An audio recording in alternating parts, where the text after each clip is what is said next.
Forbes Field in Pittsburgh, the sixth game of the 1960 World Series. The New York Yankees versus the Pittsburgh Pirates. Brought to you today by General Motors and by the Gillette Safety Razor Company. It's game number 6 of the 1960 World Series, and this is Jack Quinlan, along with Chuck Thompson, back here in Pittsburgh at the home of the Pirates, Forbes Field. This is where this thrilling show began 1 week ago today, and now, a week later, the Pirates lead the New York Yankees in the series 3-2. Today, the Pirates are sending right-hander Bob Friend to the mound in an effort to close out the series and raise the first World Championship flag over Forbes Field since way back in 1925. The Bucks are only 1 game away from the glory and the gold, although not necessarily in that order, and they would like to put that money in the bank tonight. The New York Yankees, with their backs to the wall, are countering with southpaw Whitey Ford. It was only this morning that the Yankee boss, Casey Stengel, finally made his pitching choice. He wasn't sure whether it would be Bob Turley or Ford. Both had beaten the Pirates in the series, and many observers figured that it would be Ford, since Whitey pitched the only shutout of the series. Last Saturday in New York's Yankee Stadium, Ford blanked the Pirates on only 4 hits by a score of 10-0, coasting to an easy Yankee victory. There were others, however, who figured that Turley had a better chance of squaring the series for the Bombers today. Ford, they reasoned, is not an effective pitcher with only 3 days rest normally. Turley, on the other hand, has had 5 days off. Turley pitched here last Thursday and defeated Friend 16-3. But Stengel has decided to go with Ford, the shutout pitcher. Well, to say that Pirate fans are happy, jubilant, excited, and optimistic is a rather mild way to put it. These fans are certain that nothing stands in the way now of the World Championship. The two teams arrived back in Pittsburgh on Monday night from New York, and upon arriving at the greater Pittsburgh airport, Danny Murtaugh and his Pirates were greeted by some 10,000 screaming fans. Fans who knew all along that their beloved Buccaneers could do it, that they could come back. Down here at home plate, we have the 6 umpires working the World Series. Captain Dick Grote of the Pirates is out there with the Pittsburgh lineup. Manager Casey Stengel of the Yankees has not arrived yet with the New York lineup. Here he comes now out of the Yankee dugout at third base. Now, the starting lineup. For the Yankees, Clete Boyer will lead off and play third base. Tony Kubek will be at shortstop, batting second. Roger Maris in right field, hitting third. Mickey Mantle in center field, batting cleanup. Yogi Berra in left field for the Yankees, hitting in the number 5 slot. Bill Skowron at first base, batting sixth. Elston Howard will do the catching. Bobby Richardson at second base, and Whitey Ford will do the pitching. Now we're going to have Jackie Heller doing the singing, Brad Hunt and his orchestra, and our national anthem.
Center field.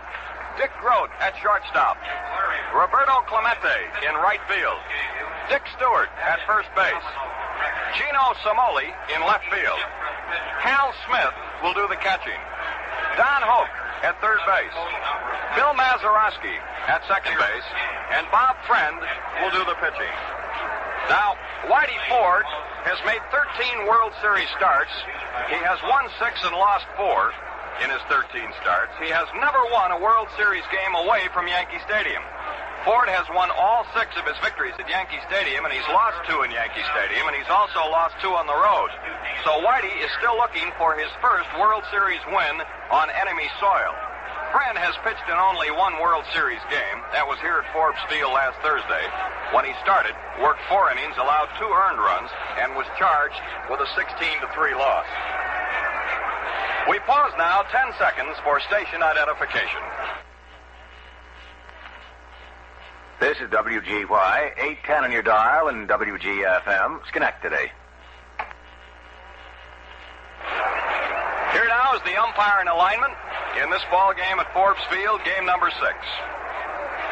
John Stevens of the American League will work behind home plate. He'll call the balls and strikes.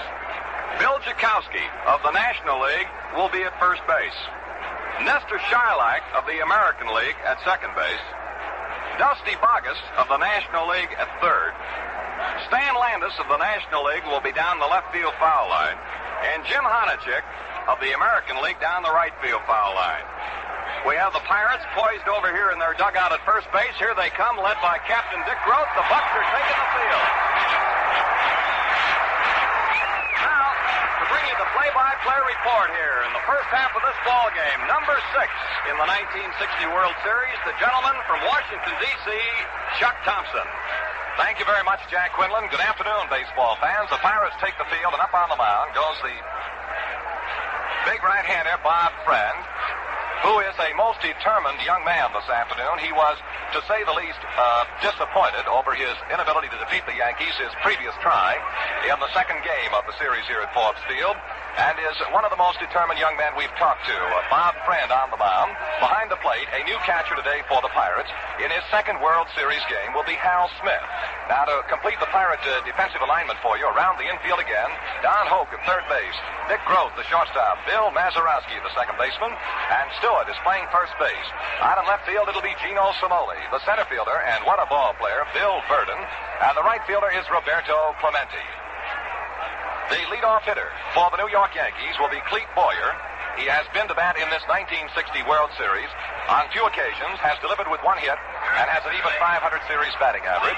And over the year for the New York Yankees, this younger brother of the fine Cardinal third baseman, Ken Boyer, hit .242 for the New York Yankees. But manager Casey Stengel has given this young man credit for many crucial base hits, and particularly a few home runs at 1-ball games for the Yankees.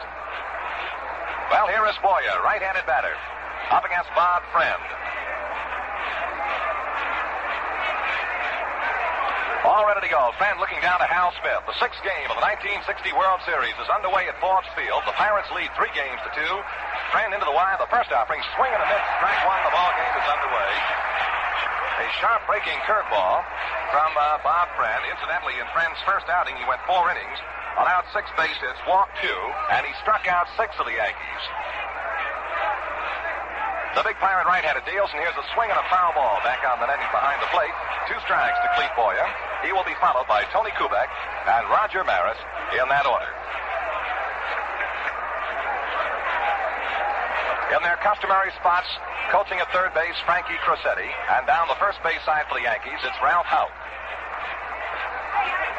2-strike pitch coming down now to right-hand biting Clete Boyer. It's a ball outside, a check swing as Boyer started to go and then held back at the last moment. The ball dipped low and away, and the count now 1 ball, 2 strikes to the Yankee third baseman of the afternoon, Cletus Boyer.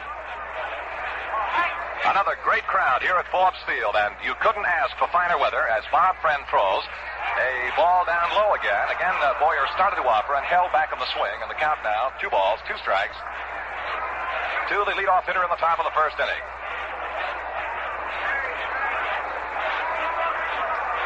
Now Friend looking down to Hal Smith for the sign. Into the move now, and the 2-2 pitch coming to Boyer. Here it is. A ground ball hit right back to the mound on a check swing. Grabbed by Bob Friend. He throws to first in time to get Boyer. 1 up and 1 down. Boyer tried to hold back on that swing, it appeared, but he dribbled a little bit of a ground ball toward the mound, and Friend pounced on it and threw him out. 1 up, 1 down now, and here is Tony Kubek. Kubek has been to bat in the series 22 times with 9 base hits. And he has a World Series batting average of .409. Hit .273 on the season for the New York Yankees. And today is celebrating his 24th birthday. 24-year-old youngster from Milwaukee. Bob Friend throws to the left-handed batter, high and outside, ball 1.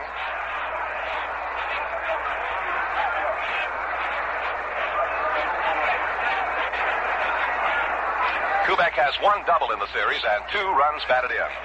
Right back, here's a swing and a ground ball hit towards second baseman Mazeroski. He digs it out neatly, throws to first, 2 down.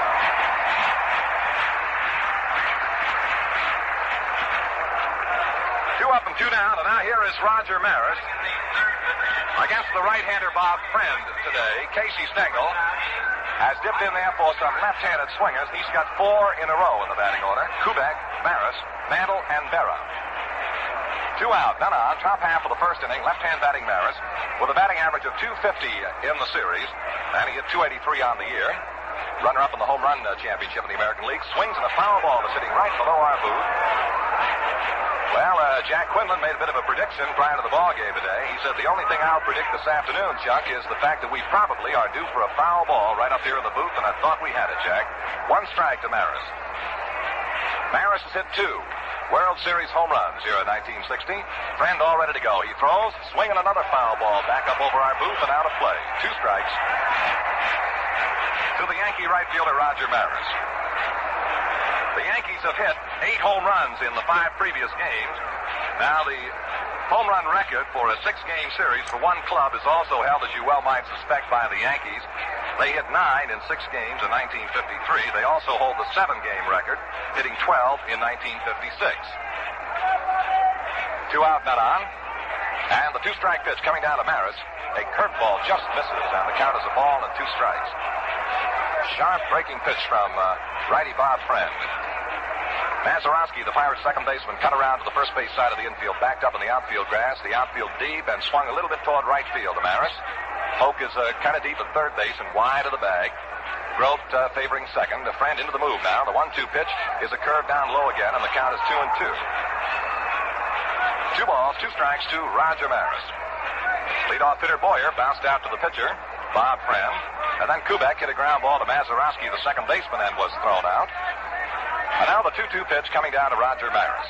Friend into the move, brings the arm over, deals, swing, and a foul ball in the dirt behind the plate. He gave that downer once again, and Maris got a little piece of it and trickled it foul behind the plate. This series will be remembered, of course, for some of its great catches and the bombing of the Yankees, but I also think it might be remembered for the outstanding weather. You just couldn't have finer weather. Now the 2-2 pitch to Roger Maris. 2 out and none on. Swing and a high pop foul behind the plate is going to be out of play back among the spectators. And a souvenir baseball.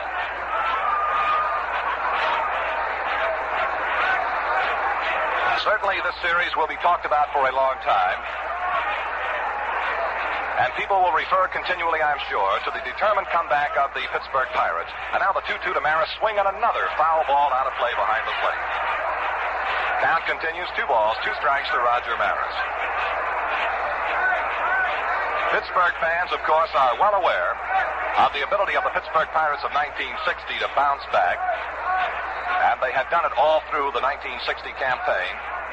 But in a World Series, sometimes it's a horse of another color. But the Pirates bounce back and now lead the Yankees 3 games to 2. But Casey Stengel has been quoted as saying, and you better believe him, we ain't dead yet. Well, we'll see. Here's the 2-2 to Maris. Inside ball 3. Ford reached back and got a little, or rather, Friend reached back and got a little extra on that fastball, and he really ripped it, jammed to Maris right on the wrist, but a little tight. So we have a full count now. 3-2 to Maris. Ford, a Friend in the move. He throws, swinging another lifted fly ball out into right center field. Moving on the ball, the center fielder, Bill Burton. He's under it, looks up. Burton makes the catch. Now the Yankees are 3 up and 3 down. No runs, no hits, no errors, and none left. And the score at the end of the first half inning of play, it's the New York Yankees nothing and the Pittsburgh Pirates nothing. Value and choice from GM. This year, General Motors offers you cars with more solid value built into them, more breadth of choice than you've ever known. Yes, it's Value and choice from GM. So today's the day to see your quality GM dealer. Well, fans, here's something that every motorist should know. Exclusive GM Guardian maintenance, which means factory-trained mechanics giving educated service with factory-approved parts and the most modern equipment. Take your car or truck to your GM dealer for Guardian maintenance. In the last half of the first inning, Bill Verdon will lead off for the Pirates, followed by Dick Grote and then Roberto Clemente against the southpaw Whitey Ford. Here in Forbes Field, in the two games that have been played here prior to this afternoon, 73,984 were in attendance. A total of 274,550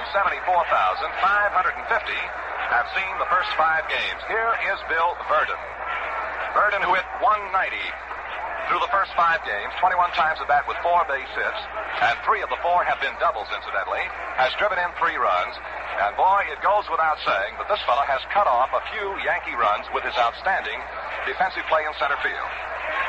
Verdon hit .264 in the regular season for the Pirates, left-handed batter, and Whitey Ford, the Yankee southpaw, into the move, deals a curve, and a strike is called by plate umpire Stevens.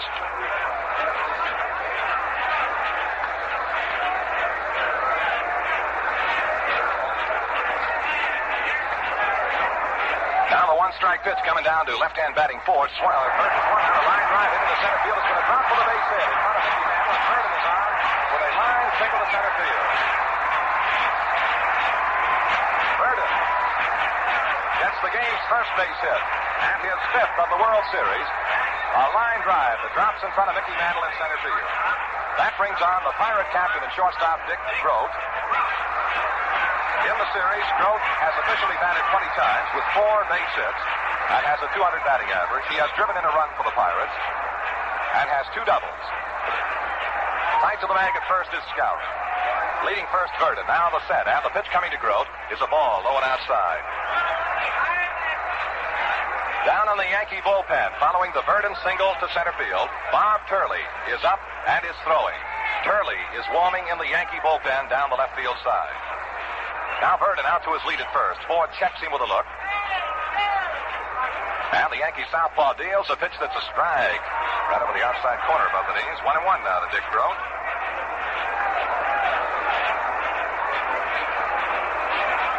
Elston Howard doing the catching here in the 6th game for the Yankees. Around the Yankee infield, Boyer at third, Kubek at short, second baseman Richardson, first baseman Skowron playing tight to the bag, guarding against the lead of Verdon. Now the 1-1 pitch coming down to Dick Grote.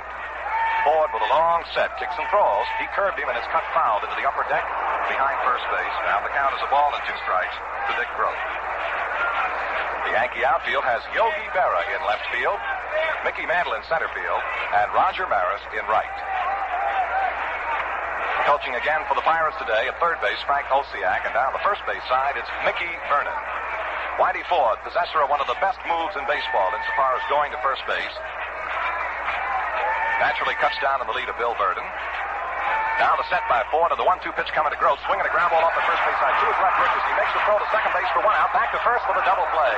A very quick Yankee double play. Richardson went slightly to his left, made the grab, and wheeled his throw to Kubek. That forced Verdon coming down. Kubek's return throw to Skowron at first was in time to retire Grote, and the Yankees have come up with a double play. Second to short, back to third. 2 out and none on in the Pirate half of the first inning. No score. The Yankees in the top half of the inning were 3 up and 3 down, and now with 2 out and none on, here is Roberto Clemente, right-hand batting Pirate right fielder. Clemente hitting .286 in the World Series to date.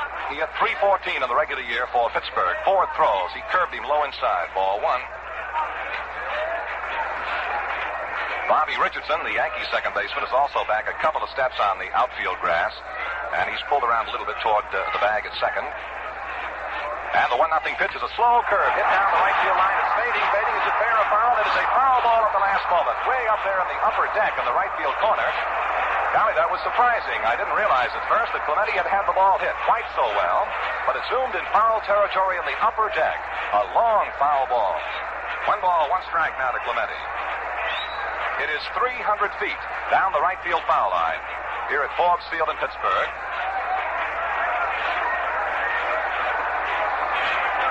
And down the opposite foul line, down in the left field corner, it's 365 feet. Now Elston Howard pumps out the sign. The count, a ball and a strike to Clemente, and Ford throws. He misses low with a breaking ball. 2 balls, 1 strike now.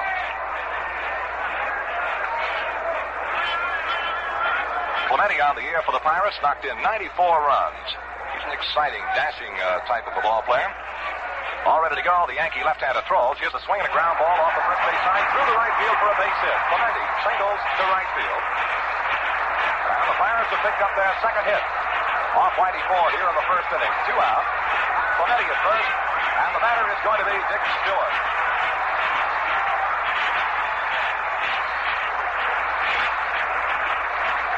Stewart in 16 trips to the plate in the 1960 series has hit safely 3 times. They've all been singles.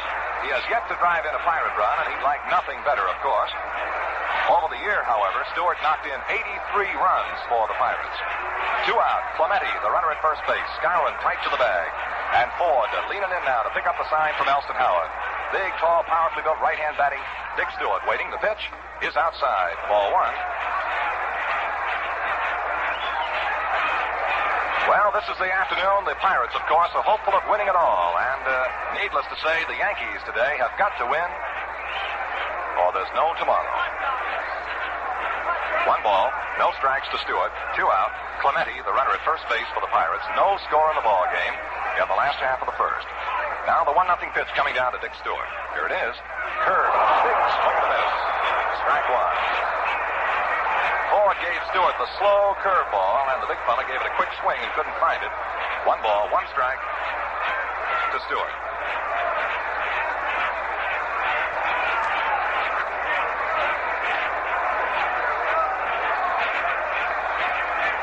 Yankee outfield deep and around toward left of this big power-swinging Dick Stewart. And boy, he can hit the ball about as far as anyone in baseball today. Now Ford has taken enough time so that Stewart calls for time and steps out of the box momentarily.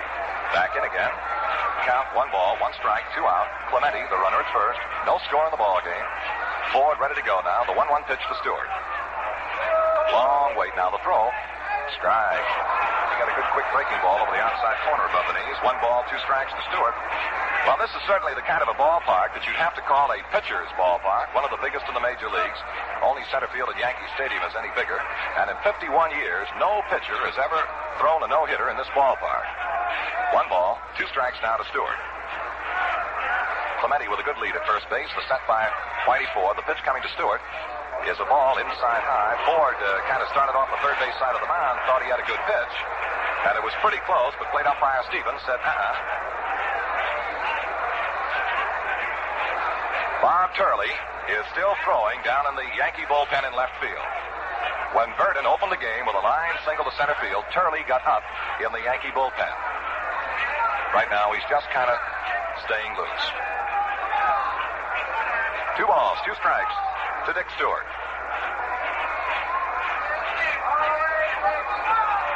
Ford all ready to go into the abbreviated stretch. The left-hander sets above the belt. Now kicks and throws. Ball 3 is up high. Fill the count now. 3-2. The Pirate first baseman Dick Stewart.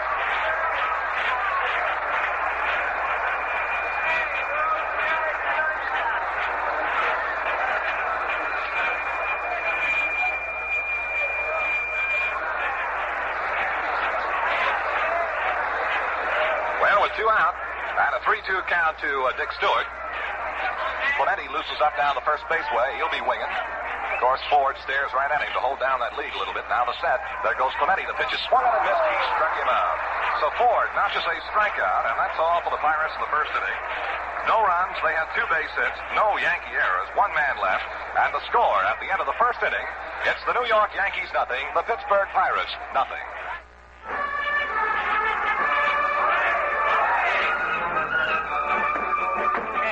Stokes, why do you drive into the bull ring? Matador, I just couldn't wait to show you this Chevrolet. New size, Chevrolet. 60 wonderful Chevrolet. Your car. If you're a man who wants value, this Chevrolet is your car. Aficionados holler, hooray, for my car. It has power and sweep and comfort, of course. Chevrolet's my car, or I'm a picador's horse. Chances are you'll find your new car at the end. 'Cause there's more to choose from.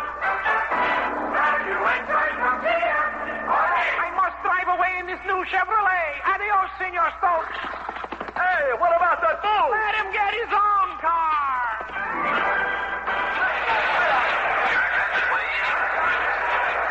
To lead off for the Yankees in the top half of the second inning, here is center fielder Mickey Mantle.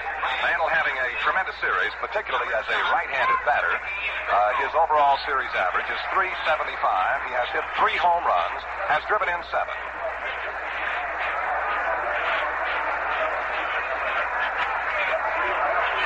Bob Friend on the mound for the Pirates. Swings into the wind. The first pitch coming down to left-hand batting Mantle is high and outside for a ball.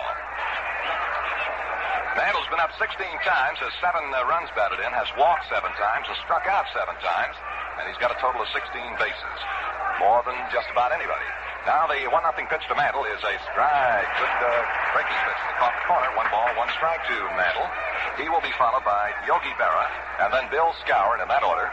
As the Yankees bat in the top half of the second inning, no score.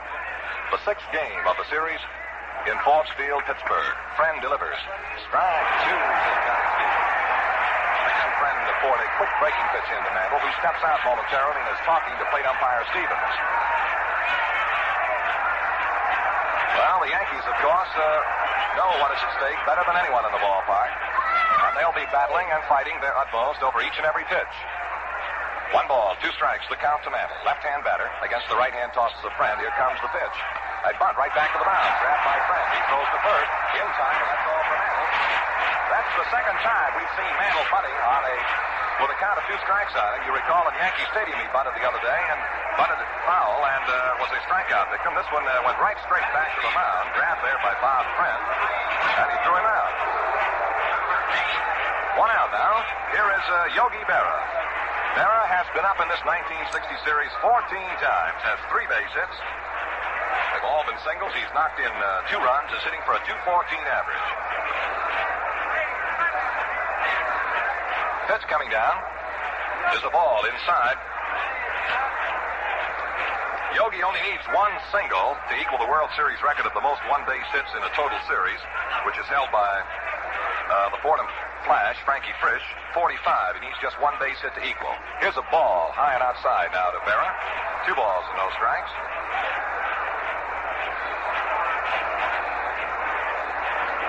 1 away.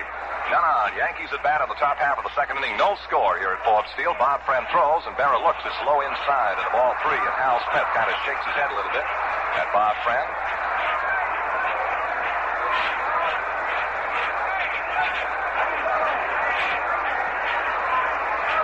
Into the move now. 3-0 pitch coming to Yogi Berra.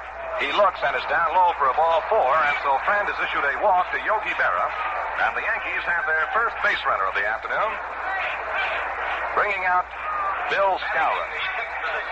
Skowron has been to the plate in this series 23 times with 8 base hits. A very fine .348 batting average. Has a home run and a double to his credit, and 4 runs batted in. And this fella hits him a long way, particularly to center and to right center. Friend all ready to go now. In the set, he kicks and throws. Skowron swings ground ball by the first baseman Stewart out into the deep right field corner. Clemente is running it down as Berra swings second and digs for third. He'll pull in without a throw. And Skowron has ripped a ground single by the Pirate first baseman Stewart out into the right field corner. Berra has moved around to third base. And holding first with the Yankees' first hit of the afternoon is Bill Skowron. His 9th hit of this series. So with 1 away now, the Yankees have runners on the corners at first and third, and the batter will be the Yankee catcher of the afternoon, Elston Howard. Elston is hitting .462 in this series. 13 trips with 6 base hits, and he's had a little bit of everything. He's had a double, a triple, a home run, and 4 runs batted in, along with 3 singles. No score, but the Yankees threaten now with 1 out and runners at first and third. Elston Howard, lean right-handed batter, steps in, and Bob Friend kicks and throws. A ball low and outside to Howard.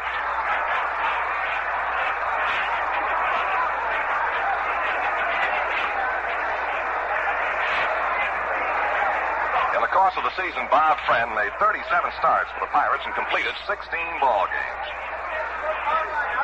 Now the 1-0 pitch coming to right-hand batting Howard. He swings and misses. Friend showed him that curveball again. 1 ball, 1 strike. Rossetti talking it up down the third base way for the Yankees, and Ralph Houk pacing nervously back and forth in the first base coaching box. 1 ball, 1 strike to Elston Howard. Berra at third. Skowron at first. 1 away. Now the 1-1 to Howard is a ball. He started to go and then held back on the swing. Took the pitch high. And the count is 2 balls, 1 strike. Jack Quinlan just points out Casey Stengel is right up there on the top step of the Yankee dugout down the third base way, eagle-eyeing every pitch. Now the 2-1 coming to Howard. It's strike 2 call as a quick pitch, probably a slider. Seemed to be moving away from the right-hand batting Howard. Caught the outside corner, 2 balls and 2 strikes.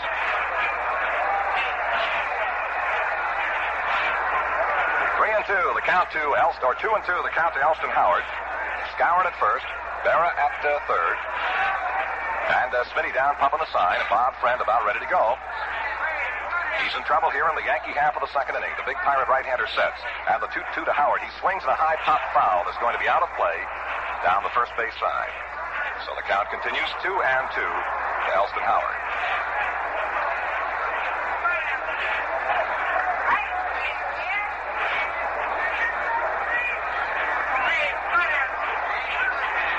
Mantle opened the inning attempting the bunt. Was thrown out by pitcher Bob Friend to walk to Yogi Berra, and then Skowron singled to right field, and Berra took third. The count now 2 and 2 to Elston Howard. And here's Friend all ready to go. He throws a pitch that's inside, and it's hit to Howard. He tried to fall away. The ball rolled all the way down the first base side, and here is Murtaugh coming out, and he may be protesting. The ball hit the bat, but Elston Howard shows John Stevens, plate umpire, the hand. And he has been hit on the throwing hand, on the right hand, which incidentally was injured, in the closing series of the year between the Yankees and the Senators. So Elston Howard has been hit by the pitch. Down to second base goes Bill Skowron. On at first will be Elston Howard. And the batter with the bases loaded will be Bobby Richardson. And no one needs to be reminded about what this little fella from Sumter, South Carolina did with the bases loaded in Yankee Stadium. Richardson has driven in 9 runs in 5 games. Now, the record for runs batted in 6 games in a World Series is held by Ted Kluszewski of the Chicago White Sox, who knocked in 10 last year. And the record for runs batted in a 7-game series belongs to Yogi Berra, and it also is 10 runs batted in. And Richardson has 9 right now. Elston Howard is going to the dugout. It appears that he will not be able to continue as he moves down into the runway back to the Yankee clubhouse. And Stengel now has gone to the Yankee dugout off the third base side. And we'll have a runner coming out for Elston Howard.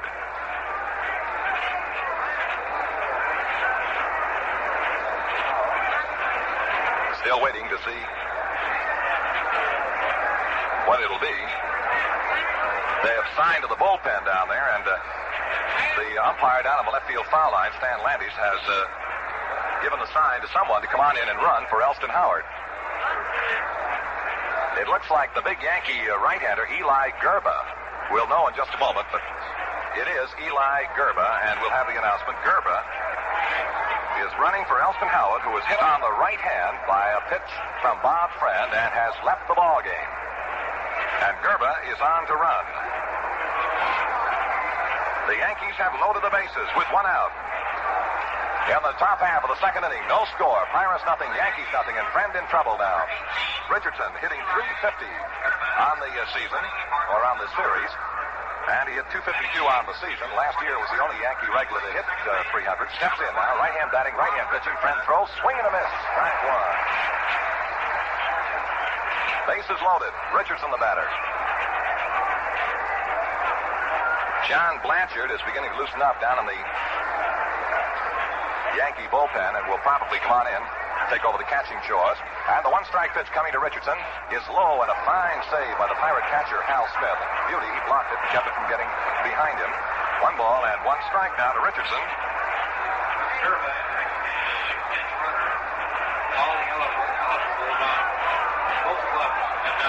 Now the 1-1 pitch coming down to Bobby Richardson. It's a pitch too high and outside, Bobby. For a ball, 2-1 now. Activity in the Pirate bullpen down on the right field corner. Tom Cheney and Vinegar Bend Mizell. Mizell and Cheney are warming in the Pirate bullpen in right field. A count, 2 balls, 1 strike to Richardson. Bases loaded, 1 out. The pitch. Swinging a fly ball, well hit into center field. Coming in is Verdon. Tagging up at third is Berra. Here's the catch by Verdon, and Berra starts to the plate and then decides to go right back to third base. No chance to come in. Richardson skied straight away to center field of Verdon, who came in on the ball very slowly and then started to pick up momentum as he approached the ball, made the grab and rifled a perfect strike to the plate, and Berra came down the line maybe 10 or 15 feet and then decided, went right back to third base. So there are now 2 out in the Yankee half of the second inning. The bases remain loaded, and the batter will be pitcher Whitey Ford.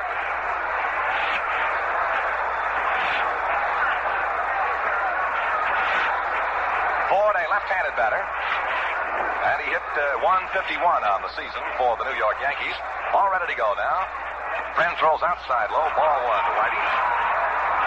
Incidentally, with the entrance of Gerba as a pinch runner for Elston Howard, now all of the eligible players in the 1960 World Series have seen service. Prior to today, Gerba was the only man who had not been in. Now the 1-0 to Ford. It's a strike over the outside corner of the letters. 1 ball, 1 strike to Whitey Ford.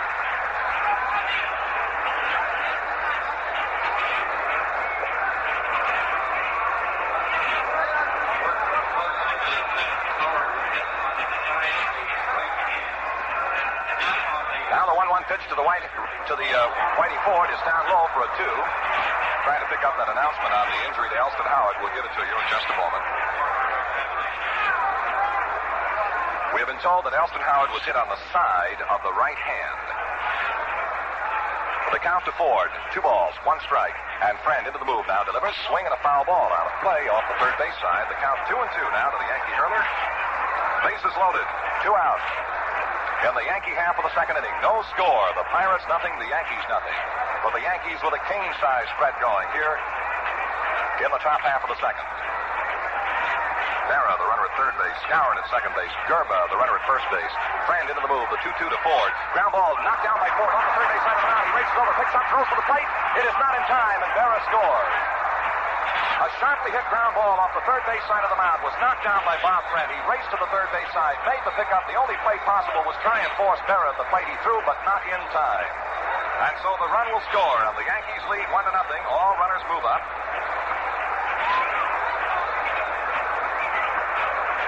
An infield hit off the glove of pitcher Bob Friend drives in the first Yankee run. It's 1-0 now. Ford is on at first base. Gerba down to second and Skowron over to third.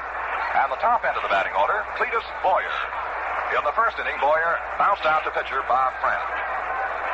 Ford stung that ball, hit it sharply off the third base side of the mound. Friend backhanded the ball. It was too hot to handle. By the time he recovered and threw to the plate, Berra had scored. The pitch, swing and a miss. Strike 1. 2 out. Bases loaded. Yankees lead 1-0 in this top half of the second inning.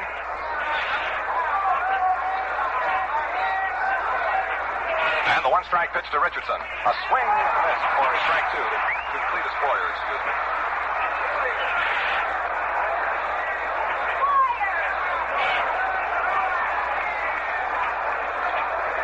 Boyer waiting the 2-strike pitch from Bob Friend, who wastes no time. And the Pirate right-hander throws. Struck him out. Swing and a miss, and Boyer goes down. So the Yankees in the second inning get 1 run. On 2 base hits, no Pirate errors, and 3 Yankees are left on. And the score at the end of an inning and a half, it's the New York Yankees 1, the Pittsburgh Pirates nothing. Value and choice from GM. Take the great new Oldsmobile for $61. The action line in performance and design. Only Olds has new Hydromatic with accelerotor action and new high-performance Skyrocket engines. They're the rocket for every pocket in 61. See the full Oldsmobile action line at your quality Oldsmobile dealers. Stop in and see the new Oldsmobile today. We pause 30 seconds for station identification. Are you mixing with the best? Saratoga Vichy with the yellow label. With the yellow label. There's more enjoyment in the game, more enjoyment in the glass when it's filled with refreshing Saratoga Vichy, the genuine Vichy with a yellow label. Always ask for it by name, Saratoga Vichy. Saratoga Vichy. Yellow label. Saratoga Vichy. Yellow label. Saratoga Vichy. WGY, WGFM, Schenectady.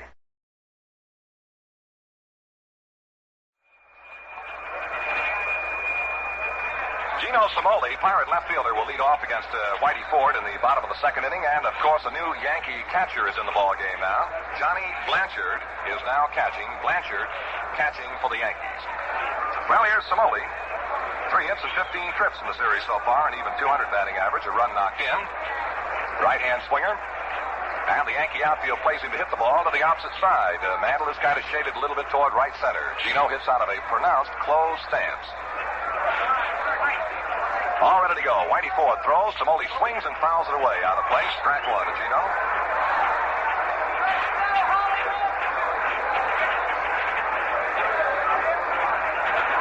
It'll be Cimoli, catcher Hal Smith, and third baseman Don Hoke in that order against Whitey Ford in the Pirate half of the second inning. The score, the Yankees 1 and the Pirates nothing. The left-hander throws. He's up high and away with this one, and the count evens 1 ball, 1 strike to Cimoli.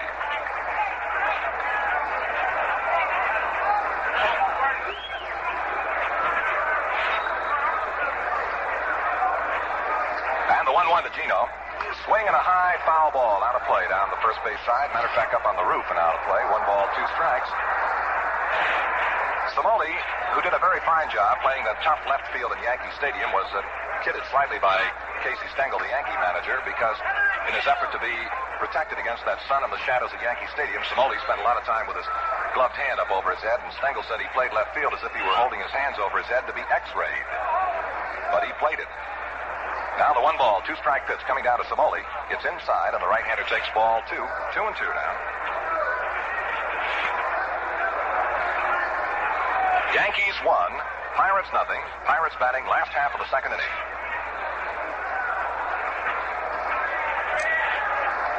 Now Ford into the move, and the 2-2 pitch coming to Cimoli.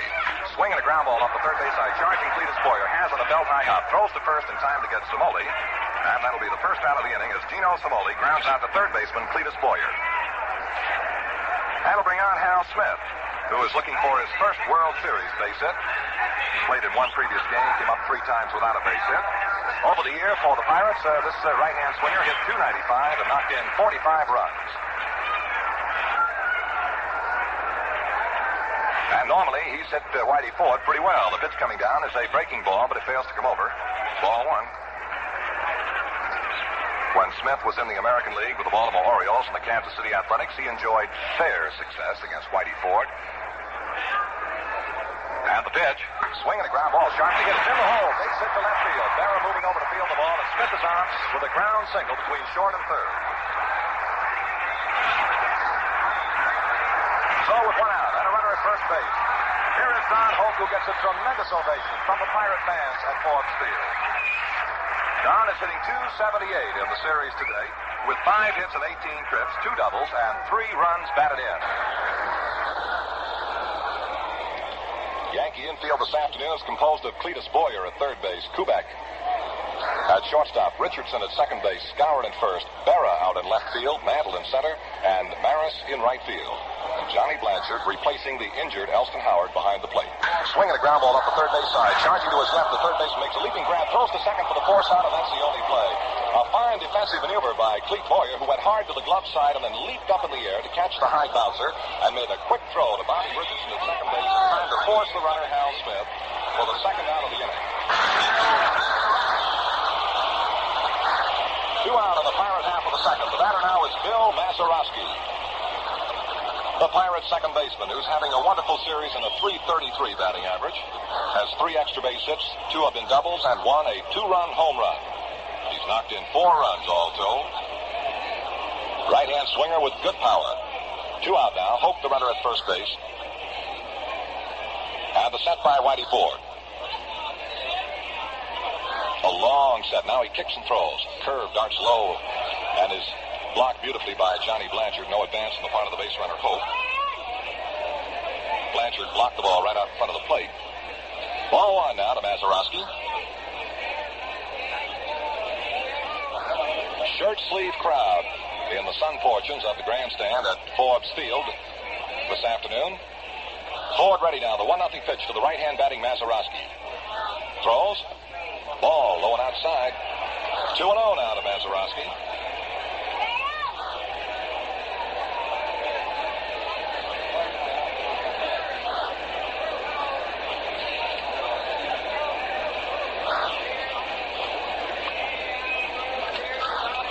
Now the 2-0 to Mazeroski. A good curveball comes in on Mazeroski, and the count is 2-1 now.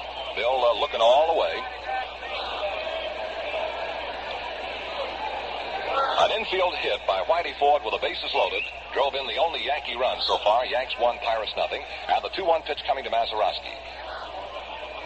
He swings a long drive hit deep to center. Mantle going to his right, backing up, looks up and makes the grab. A well-hit line drive into center field, caught by Mickey Mantle for the final out. And in the Pirate half of the second inning, no runs, 1 base hit, no Yankee errors, a man left in the score. Now at the end of 2 complete, it's the Yankees 1 and the Pirates nothing. Bonjour. I wish to buy a car who will look, how does one say, dashing, elegant. You mean the 61 Buick with the clean look of action? How well you express it. Yes, sir. It's as fine, as new as you can go, with a new gas-saving turbine transmission. The Buick makes a great impression on the lady. Ah, she is my car. It's got a new Wildcat engine, control arm suspension, your car. The Arc de Triomphe will stand at attention, my car. Buick's beautiful styling and quiet power. We'll give them an eyeful at the Eiffel Tower. Check this car, you'll find your new car at GM. Cause there's more to choose from. Value and choice from GM. I suppose you'll want to drive your new Buick away right now? We may see. I have a few friends who are waiting outside.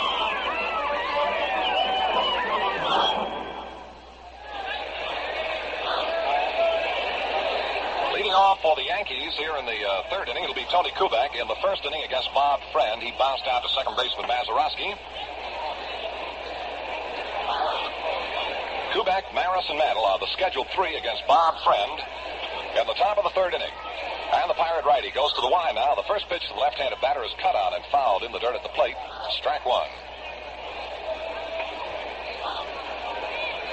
Bob Friend, National League player representative.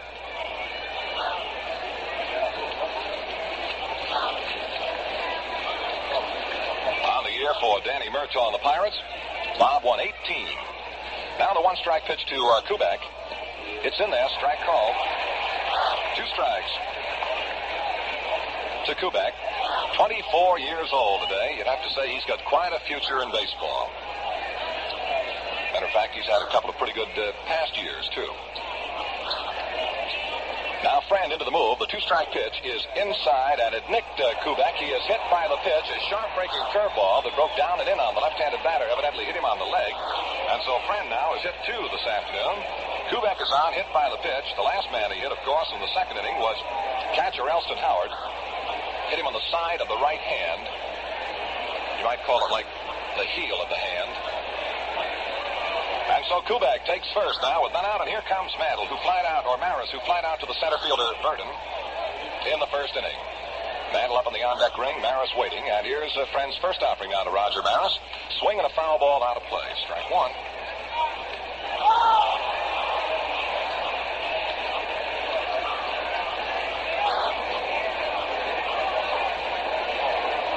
Runner at first base, Kubek.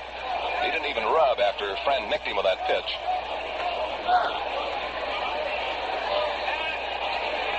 Now Friend all ready to go. The 1-strike pitch coming down to Roger Maris. Here it is. Swinging a long drive hit deep into right field. Clemente goes back to the wall, and this one is off the screen. Good for extra bases. On his way to third goes Kubek. Maris is racing for second and slides in with a double. Clemente went to the wall 375 feet away. The ball hit well up over his head on that screen and bounced down on the warning track. Kubek moved right into third base, and sliding in at second with a double is Roger Maris.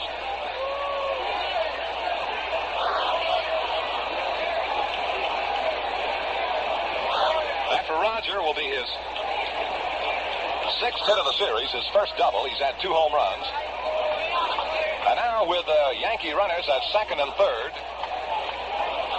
none out of the inning. Here comes the left-hand batting Mickey Mantle.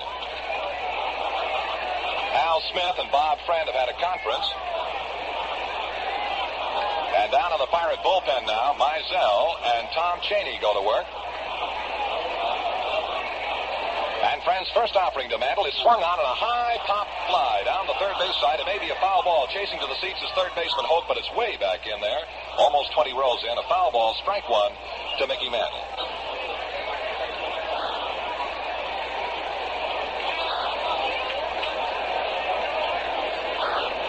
Maris's double a moment ago is the third Yankee base hit in the ball game.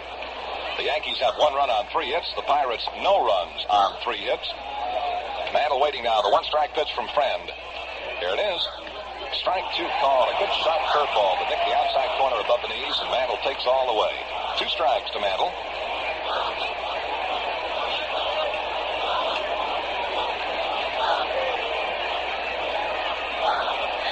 Now Friend all ready to go again into the full wide. The 2-strike pitch coming down to Mantle. He swings a ground ball right back through the middle. Base hit to center field. That'll score Kubek. And behind him here comes Roger Maris. And the Yankees are out in front by a score of 3-0. As Mantle has knocked in runs number 8 and 9 of this 1960 World Series. Kubek scores a second run. Maris the third run. And for Mantle, that's his 7th base hit of the series.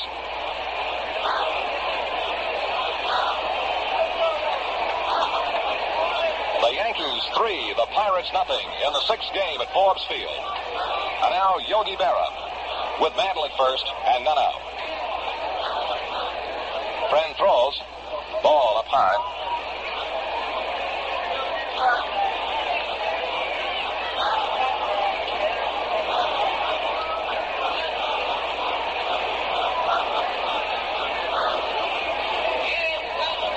Now the big Pirate right-hander into the set. He throws a pitch over the outside corner, and the count now levels at a ball and a strike to Berra.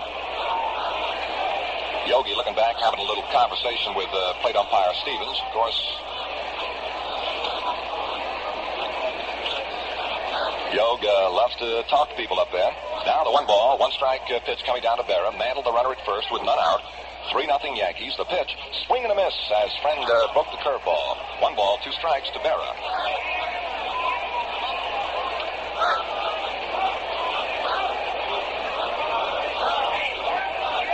Pirate manager Danny Murtaugh said that if the series goes 7 games, Vernon Law will be his man tomorrow. Now the 1-ball, 2-strike pitch coming to Yogi Berra. Mantle at first base. The set, the pitch. Swing and a foul ball in the dirt at the plate, and the count continues at a ball and 2 strikes to Yogi.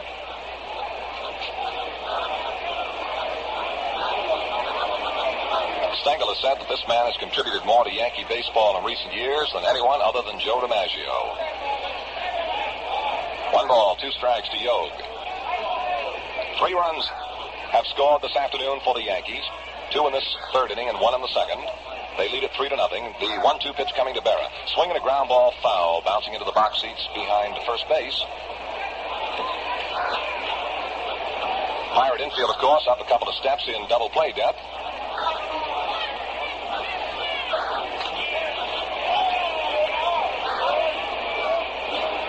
Now Friend looking down to Smith. He's ready to go into the stretch. Here's the set, the quick checking look to check Mantle. The pitch, swinging a foul out of play behind the plate. And the count continues again, a ball and 2 strikes to Yogi Berra.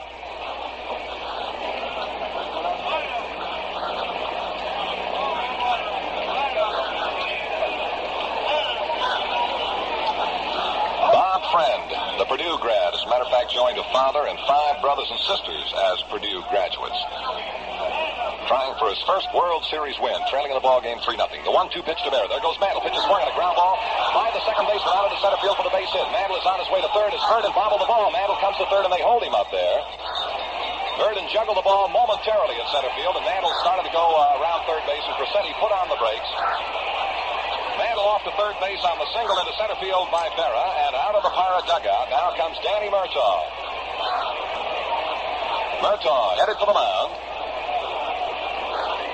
to have a talk with Bob Friend. Well, in his first outing in the 1960 series this year, Friend went 4 innings and allowed 6 base hits.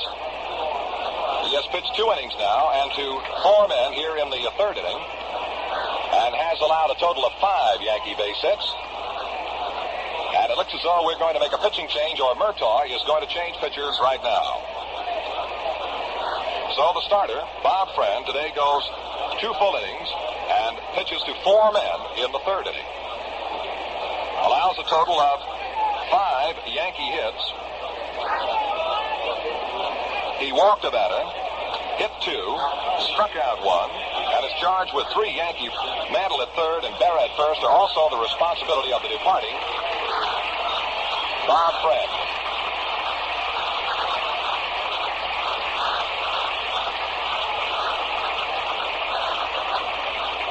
Coming on now to replace Bob Friend is the Pirate right-hander, Tom Cheney. And this is his 3rd World Series game. Finished 1 of them. He has pitched a total of 3 innings in the World Series, allowed 2 base hits to the Yankees, given up 1 earned run, has struck out 5, and this tall, slender right-hander has not issued a walk so far. Tom Cheney. In the regular season for the Pirates, Cheney appeared in 11 ball games. He started 8 of those ball games, completed 1, pitched a shutout, and won 2 and lost 2. Tom Cheney.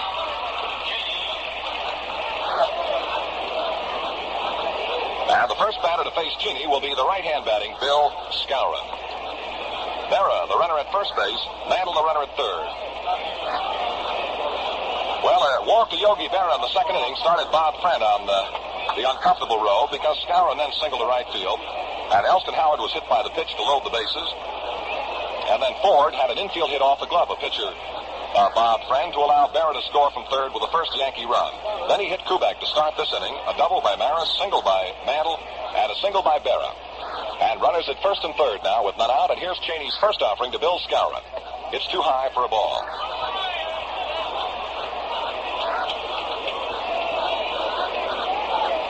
Tom Cheney, the right-hander, we're told his winter home is Atlanta, Georgia.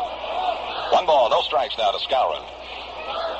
Cheney, the Pirate right-hander, in relief of Bob Friend, kicks and throws, swinging a mean foul back on the screen behind the plate. And the count to the Moose, 1 ball, 1 strike.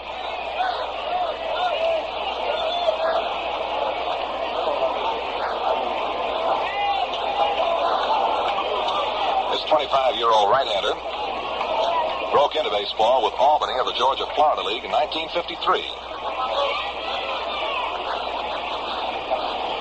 Now the 1-1 pitch coming down to Skowron. Cheney all ready to go. He sets. Gives Mantle a look at 3rd. Now turns and throws up high and inside. And a ball. 2-1 now to Skowron. The Yankees 3. The Pirates nothing. The Yankees at work on the top of the 3rd inning. With none out. 2 runs in and runners at 1st and 3rd. And Cheney trying to hold them right where they are. The 2-1 offering now coming down to Skowron. Here it is. An overhand curve is up high and a ball 3. And you hear that groan from the Pirate fans here at Forbes Field.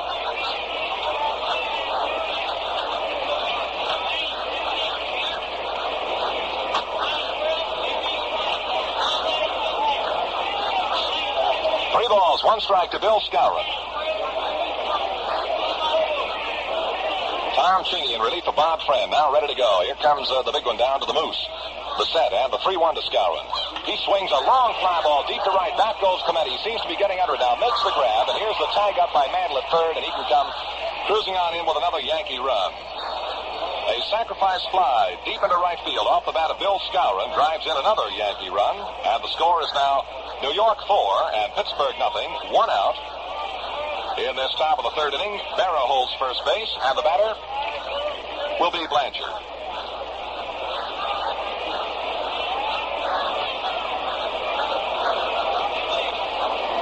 Johnny Blanchard stepping in now. He has 1 hit and 3 trips. Cheney all ready to go with a quick look to check on Yogi over there at first base. He throws, swinging a line drive base hit to center field. Coming into the ball is Bill Verdon. Holding second is Berra on the single to center field by Johnny Blanchard. We have the southpaw, Mizell, throwing down in the Pirate bullpen in the right field corner. That's the fourth Yankee hit in this inning, and their sixth hit in the ball game. Yankees lead 4-0, and this is the one, of course, the Yankees have got to win. And the batter now is Bobby Richardson, who flied out to the center fielder Verdon in the second inning. One out, runners at first and second, and here's Cheney's first offering now to Bob Richardson. He tried the curve, missed outside low, ball one.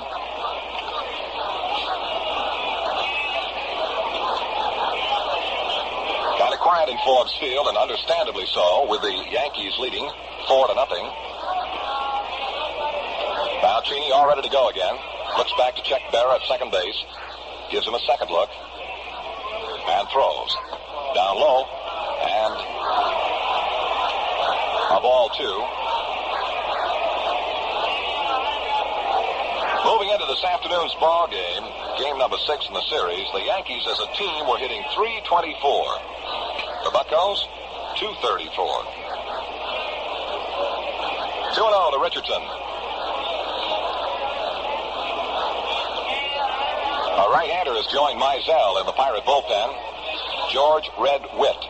Witt and Mizell in the Pirate bullpen. And Cheney ready now with a 2-0 pitch to Richardson. One away, Yankee runners at first and second base, and the Yanks lead the game 4-0. Cheney with a long look to second. Now he turns. Here's the pitch to Richardson. Swinging a high foul ball out of play behind the plate. 2-1. To little Bobby.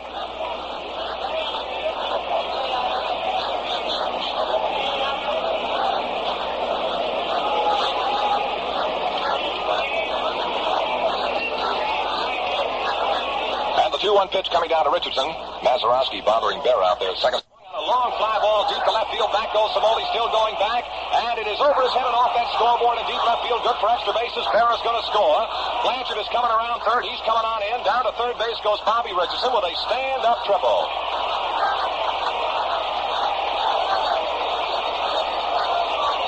Berra scores run number 5. Blanchard run number 6. And Bobby Richardson goes cruising in to third base with a stand-up triple off the scoreboard in left field. And 2 more runs batted in for Richardson. And that, of course, will break the runs batted in record. He had 9 going into the game this afternoon.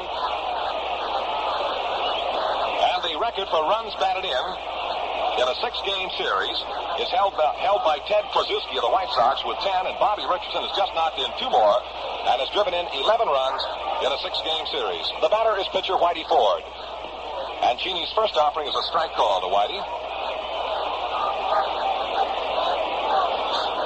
The Pirate infield drawn up tight all the way around. Stewart maybe a step and a half back off the infield grass at first. Mazeroski about a step back at second. The deep man in the infield Grove maybe 2 steps back off the infield grass. And the 1-strike pitch coming to Ford is a pitch high and away and almost a wild pitch. A ball and a strike to Whitey Ford. Richardson, the runner at third base. He just tripled over the head of the left fielder Samoli against the scoreboard to drive in 2 more Yankee runs. And it's 6-0. The Yankees over the Pirates. Now Cheney with a look to Richardson at third into the wide. And here's the 1-1 to Ford. He curved him but got the outside corner and a strike is called.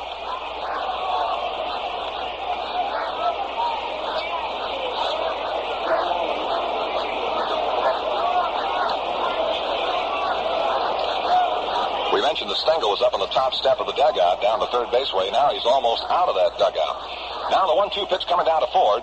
He curved him again and a strike 3 is called. A beautiful overhand curveball from young Tom Cheney. Gets Ford. And that'll be the second out.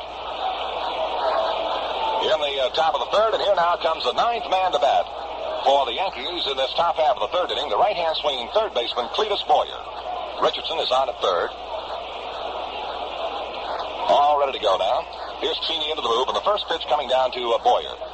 He swings and a high fly ball into shallow left center. Coming in is Bill Verdon, the center fielder. Sets up under it, makes the catch for the final out. And so, at the end of 2 1/2 innings of play, the score, the New York Yankees 6 and the Pittsburgh Pirates nothing. Value and joy from GM. Now, for 1961, the magnificent new Cadillac, world's most distinguished motor car. A car of matchless performance sculpted in a new trimness and crispness of line and silhouette. Cadillac for 1961, a new inspiration for the motoring world. Thrill to the new 61 Cadillac at your quality Cadillac dealers.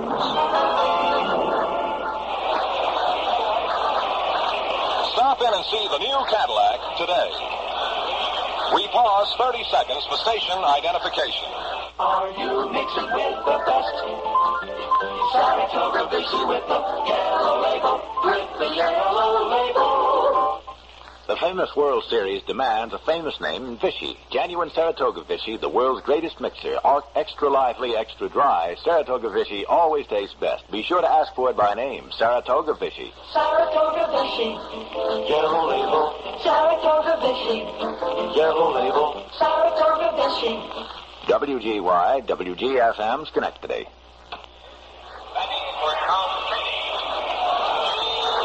Gene Baker will bat for the Pirate hurler Tom Cheney. In this last half of the third inning, Whitey Ford throws. The right-hand swinger takes the ball down low and inside. Baker has been in 2 ball games as a pinch hitter, batted twice without a base hit. Gene Baker, right-hand swinger. Ford into the move now. The 1-0 pitch. Swinging a long fly ball deep down the left field line. It's fading. It's going to be a foul ball. Baker had that one hit and had it hit plenty good. He did not hit a home run in the entire year for the Pittsburgh Pirates. Batted .243. Played in about 33 ball games.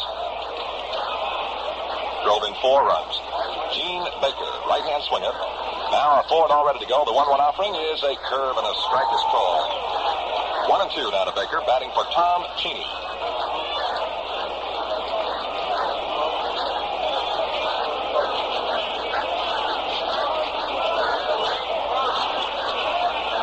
Now the 1-2 offering. Hold on a minute. Baker backs out of there. Figured Ford working a little too rapidly for him. And the 1-ball, 2-strike pitch to the pinch hitter is inside and pops out of the middle. Johnny Blanchard comes all the way back toward the screen. 2-2 now to Gene, who shrugged back out of the way.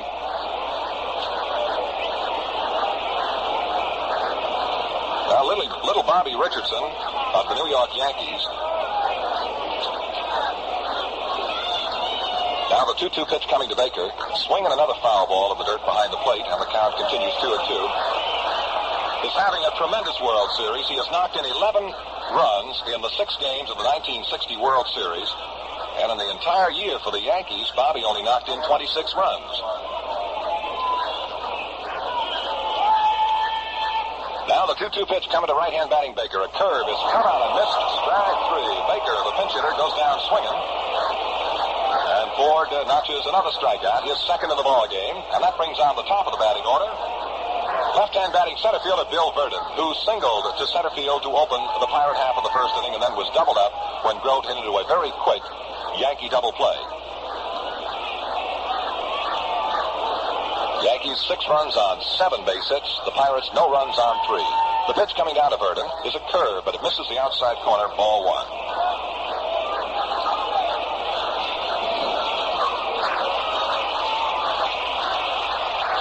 Well, the Pirate faithful now begin to warm up a little bit. The 1-0 pitch coming to Verdon, swinging a ground ball off the first base side, moving into second baseman Richardson, grabs in a belt-high hop, flips it over to first in plenty of time to get Verdon. 2 down in the Pirate half of the third. Batter now, Dick Grote. He hit into a very quick double play in the first inning.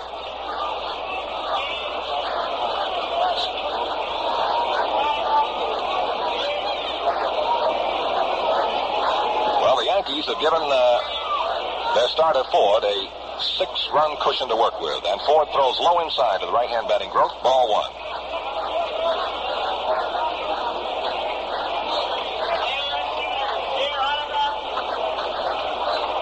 Now Johnny Blanchard pumps up the sign for Whitey Ford, and the Yankee left-hander throws a pitch that's bunted. It's foul right behind the plate, and the count is a ball and a strike. In his 2 starts in this 1960 series, the Yankees have presented Ford with 16 runs and 23 hits.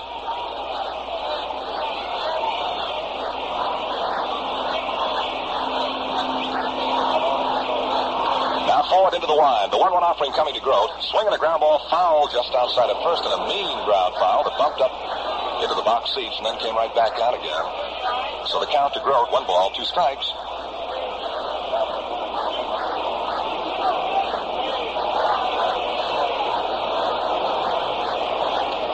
And the 1-2 offering coming down to Grote. 4 deals, a swing and a miss.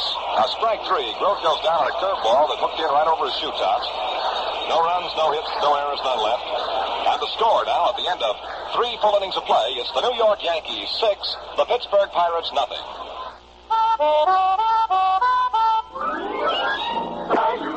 There's nothing like a new car. And this year, GM gives you more value, more cars to choose from, more new models that set a new standard of reliability.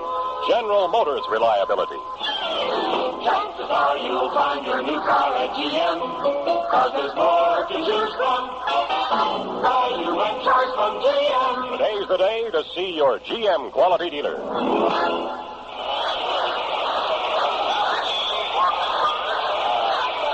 There will be a new hurler in the ballgame for the Pittsburgh Pirates, and the Forbes Field fans give him a very warm welcome. The big, tall, gangling southpaw, Vinegar Bend Mizell.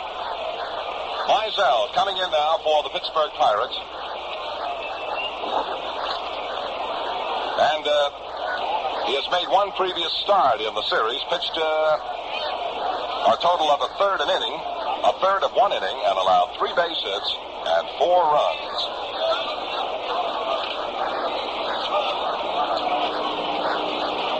On the year, Mizell had won 14 and lost 8 for the Pirates, and Danny Murtaugh pointed this left-hander as being the reason why the Pirates were up there at the end of the year.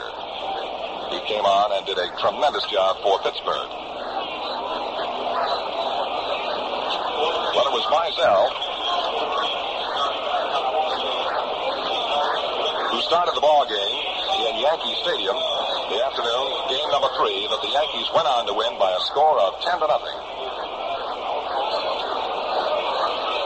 The afternoon, the Yankees got off to a flying start with a 6-run first inning. Well, they've had a 5-run third inning here in this game number 6.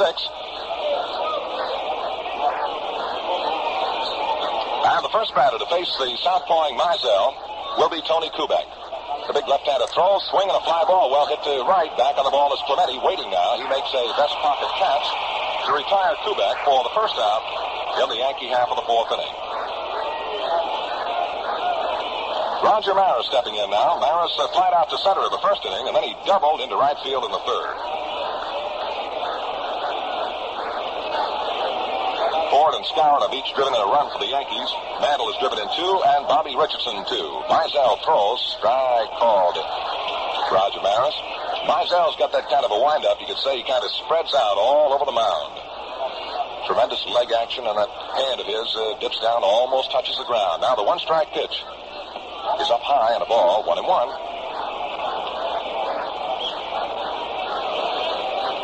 Vinegar Bend Mizell. When he first came into baseball, a lot of people called him a left-handed Busy Dean. Now the 1-1 offering coming to Maris. Slow curveball chips off the outside corner of the letters, and the count is a ball and 2 strikes. Maris looking back to Johnny Stevens as if to say, ain't no such thing.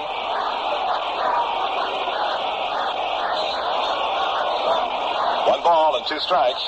Maris still not ready to stand in there. He's having a few more words with Stevens. The Yankees 6, the Pirates nothing. Yankees batting top of the 4th, 1 out and none on. And Maris waiting now, the 1 ball, 2-strike pitch from Vinegar Bend Mizell, the 3rd Pirate hurler of the afternoon. The lefty into the move, the pitch, just off the corner, and the count is 2-2.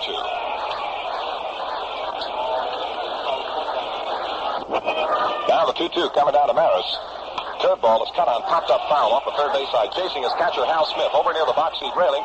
Leaches into the box seat, fell in head first, but could not make the grab. Pirate catcher Smith went all the way into the box seat, head first in there, in an effort to grab that foul ball, but couldn't quite get to it. And the fans give him a well-deserved round of applause.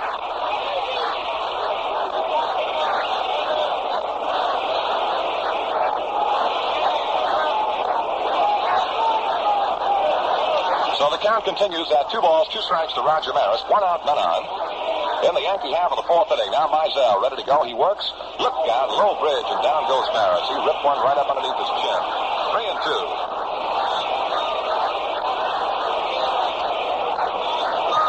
To the hard-hitting Yankee right fielder. Mizell shaking off the first sign given by Hal Smith. Now he spreads out in that windup. Here comes a 3-2 to Maris. Swing and a miss. He struck him out. Looked like Mizell pumped that fastball high and tight to Maris and got him swinging. 2 out. And now batting right-handed, here is Mickey Mantle.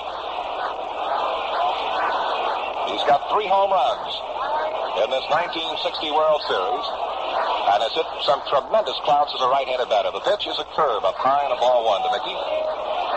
Mantle attempted to bunt in the second inning, was thrown out by the pitcher. Then he singled to center field in the third inning to drive in 2 of the Yankee 6 runs. Now the 1-0 pitch to Mantle. Slow curve, but it fails to find the corner. 2 balls, no strikes to Mickey.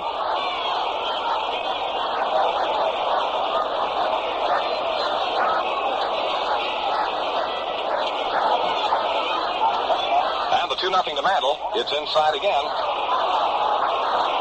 3-0. Well, the Pirate left-handers haven't fared too well against the Yankees. Mizell, Gibbon, and Green have given up 15 runs, 15 hits, in 5 1/3 innings in this 60 series. The pitch to Mantle. It's outside, ball 4. So Mantle's on. Mizell has given up the walk. 2 out, Mantle at first. And here comes Yogi Berra. Been many great lines written about this fellow Berra. One that always stays with me is, what a wonderful yogi is Berra, built closer to firmer than terror. In the Yanks baseball wars, they needed him more than the South needed Scarlett O'Hara. And that was written by one of the New York men many, many years ago. Here we are. Yogi Berra, the batter. Yankees 6, Pirates nothing. Mizell toes into the rubber, ready to go. Looks over to Mantle at first base, and the first one coming down to Yo. Swing and a foul ball in the dirt at the plate. Strike 1.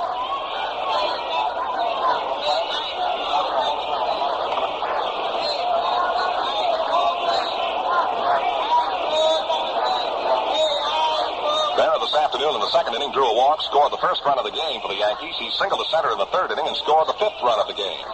Now the 1-strike pitch to, as Casey says, my other manager.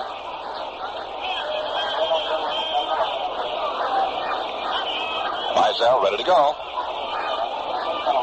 And the big left-handed throw, swing and a ground ball down the first base side. Backing is Stewart. He leaps up, makes the grab, now tags up ahead of Berra for the unassisted put-out to retire the Yankees. No runs, no hits, no Pirate errors, a man left. And the score at the end of 3 1/2 innings of play, it's the Yankees 6, the Pirates nothing. I wish to buy a car. Frank Buxton, famous Hollywood director, maker of widescreen movies that grip the audience. Well, I'm Len Stokes, and I have wide-track Pontiacs that grip the road. Perfect. I, who am accustomed to soundtracks, have heard that no tracks are sounder than those wide ones. You're so right. I can see Pontiac is your car. It's the best using track since the days of the horse car. Your car. The Pontiac story. It would win me an Oscar. My car. The doors are wider and the seats are higher. Makes long-legged Smollett swoon with desire. Chances are you'll find your new car at GM, but there's more to choose from. Value and choice from GM will be stupendous. What will be, sir? In front of me are the wide-track footprints of my new Pontiac, immortalized in cement.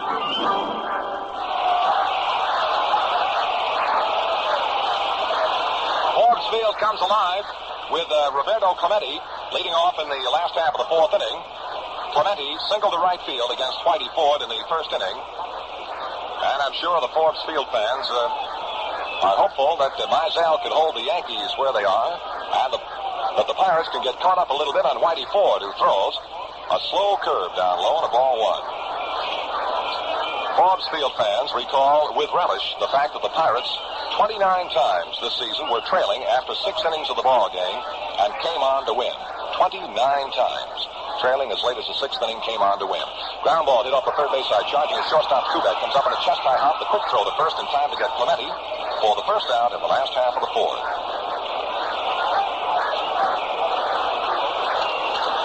Dick Stewart, who struck out in the first inning.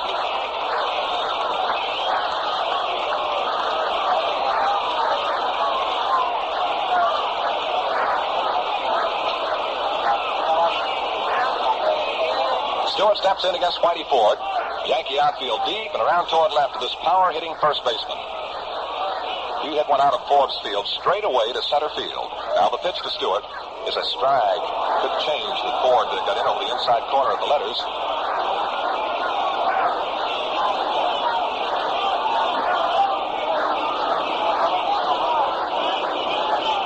Yogi Berra in left field for the Yankees is back there about 4 or 5 paces from the warning track in deep left field. Now Ford into the move. The one-strike pitch to Stewart. Swinging a ground ball sharply hit the left side of the shortstop. Kubek is over there. Made a good pickup. A throw to first. It's in time, and that's all for Stewart. 2 up and 2 down, and ground balls to shortstop Kubek. And now Gino Simoli steps in. Simoli went out on the ground ball to third baseman Boyer in the second inning.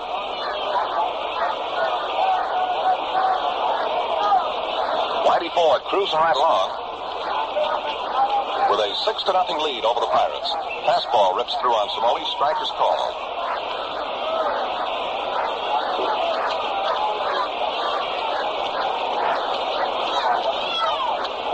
And the one-strike pitch coming to Simoli is a curve, but it misses inside low on the ball. 1 ball, 1 strike.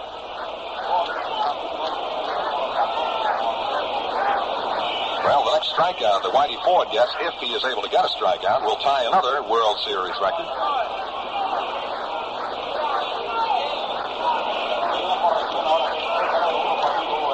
And the 1-1 is again too low to Gino Simoli. 2-1.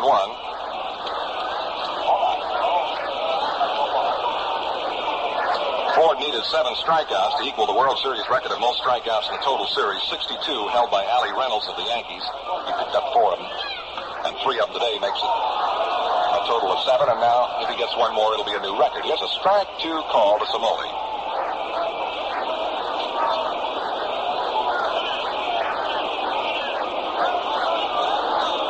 And the 2-2 inside. 3-2 now. 2 out, none on. Pirates batting last half of the 4th inning. The Yankees 6 and the Pirates nothing. Whitey Ford making his second start. He has been, for many years, Casey Stengel's money pitcher. And Mr. Stengel says, seldom if ever has he failed to win the important game. Now the 3-2 pitch coming down to Simoli. It's a strike 3 call to Ford. Cut the fastball over the inside corner, and Simoli is called out on strikes. The Pirates are 3 up and 3 down. No runs, no hits, no errors, none left. Score at the end of 4. It's the Yankees 6 and the Pirates nothing. Big cars, small cars, any kind at all cars. Your car. 'Cause you get value and choice from GM. More new cars to choose from at General Motors. Chevrolet and the new size Chevrolet, the Corvair.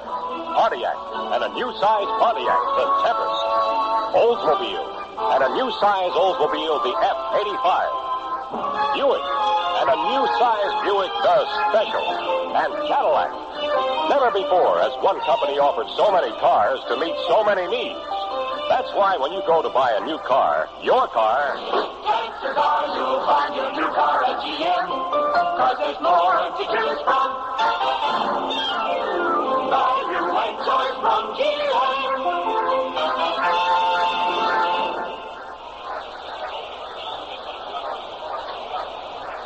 Waiting for Bill Skowron to step in against Vinegar Ben Mizell. And Skowron this afternoon singled the right field in the second inning, and then he hit a sacrifice fly deep enough into right field in the third inning to drive in a Yankee run. He's driven in 5 here in the series so far. Mizell trying to hold these Yankees right where they are in hopes that his Pirate teammates can get caught up a little bit against Whitey Ford. Here are the Yankees in the top of the 5th inning. Mizell into that big windup. The left-hander throws. Skowron attempted to, looked as though he were going to bunt, and then pulled the bat out of the way, took the pitch outside for a ball.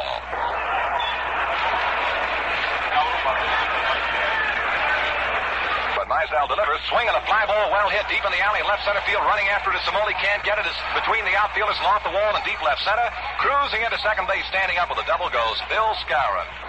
He banged that one all the way to the ivy-covered wall in left center field, a wrap of about 420 feet. And for Skowron, it'll be his second double of the 1960 series. He really hung it out there. Got it in the alley between Somoli, the left fielder, and Burden, the center fielder. So Skowron opens with a double, and here now is Johnny Blanchard. In his only turn at the plate this afternoon, he's singled to center field.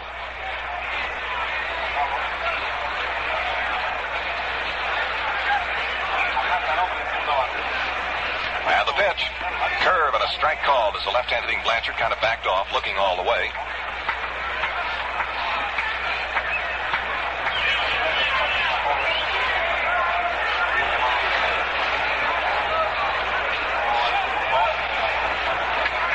Smith pumping the sign. Mizell straddles the rubber out there, looking down. Now he toes in, and we're ready to go. Skowron walks off a little more lead at second. The set by Mizell. The pitch. Slow curve is outside.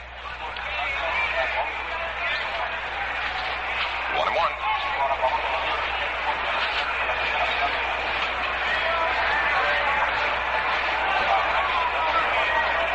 So that this game should end the way it stands right now, Vernon Law is scheduled to pitch in the deciding game tomorrow afternoon.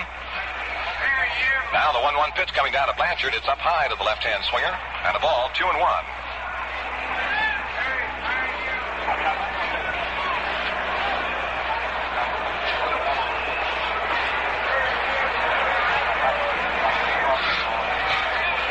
Now the 2-1 pitch coming to the Yankee catcher, Blanchard, who replaced the injured Elston Howard. The pitch is swung on a long fly ball deep into right. Clemente seems to have it in range. Backed off to the warning track. Makes the catch. The tag up by Skowron. He's headed for third, and here comes the throw. It's going to be well off the mark, and Skowron moves into third base after the catch. The fly ball hit deep into right field by Blanchard. So with one away now, the Yankees have a runner at third base, and here is little Bob Richardson, who tripled over the head of left fielder Gino Somoli in the third inning off that scoreboard in the left field corner to drive in 2 Yankee runs and thereby establish a new World Series record of 11 runs batted in a 6-game series. Previous high 10 by Ted Kluszewski. Well, here's Richardson now looking down to signalman Crosetti in the coaching box at third. Pirates again have drawn their infield up all the way around. The deepest man in the infield is shortstop Grove, back about 2 steps off the infield grass. The pitch is a pitch out outside for a ball. Evidently, Smitty and Mizell were going to take a look-see as to whether or not Richardson and the Moose at third had something going. The Yankees 6, the Pirates nothing. Top of the 5th inning, 1 out. Skowron the runner at third. And Mizell into that full Y now. The big left-hander throws. Richardson looks at a curve that rocks him back off the plate, and a ball.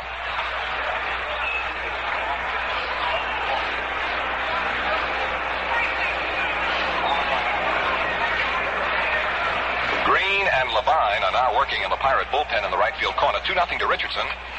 He takes low inside and a ball. 3-0 now to Bob, the Yankee second baseman.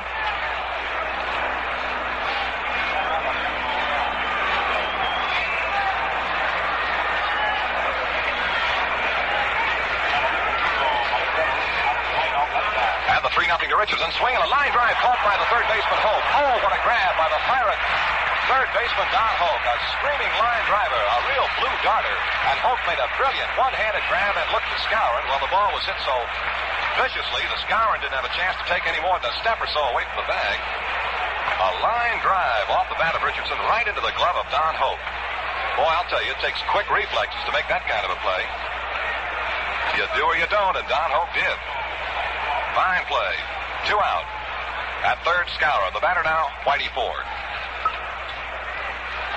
The pitch to Whitey, a strike call.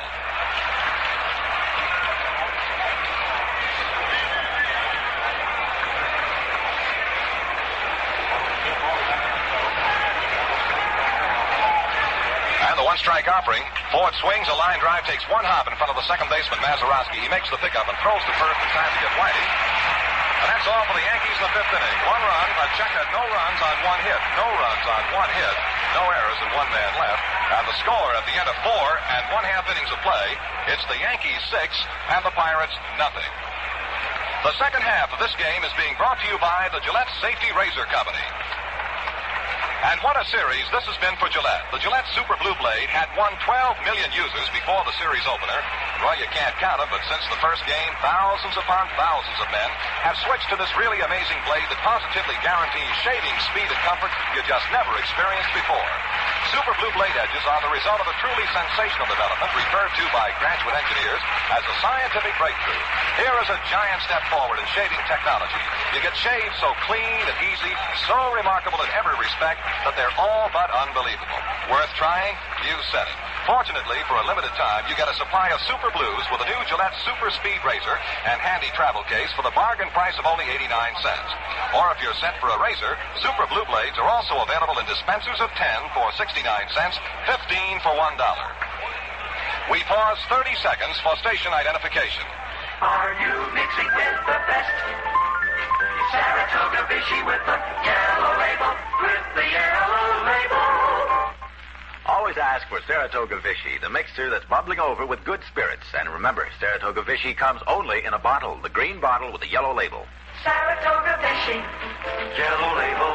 Saratoga Vichy, yellow label. Saratoga Vichy. WGY, WGFM, Schenectady.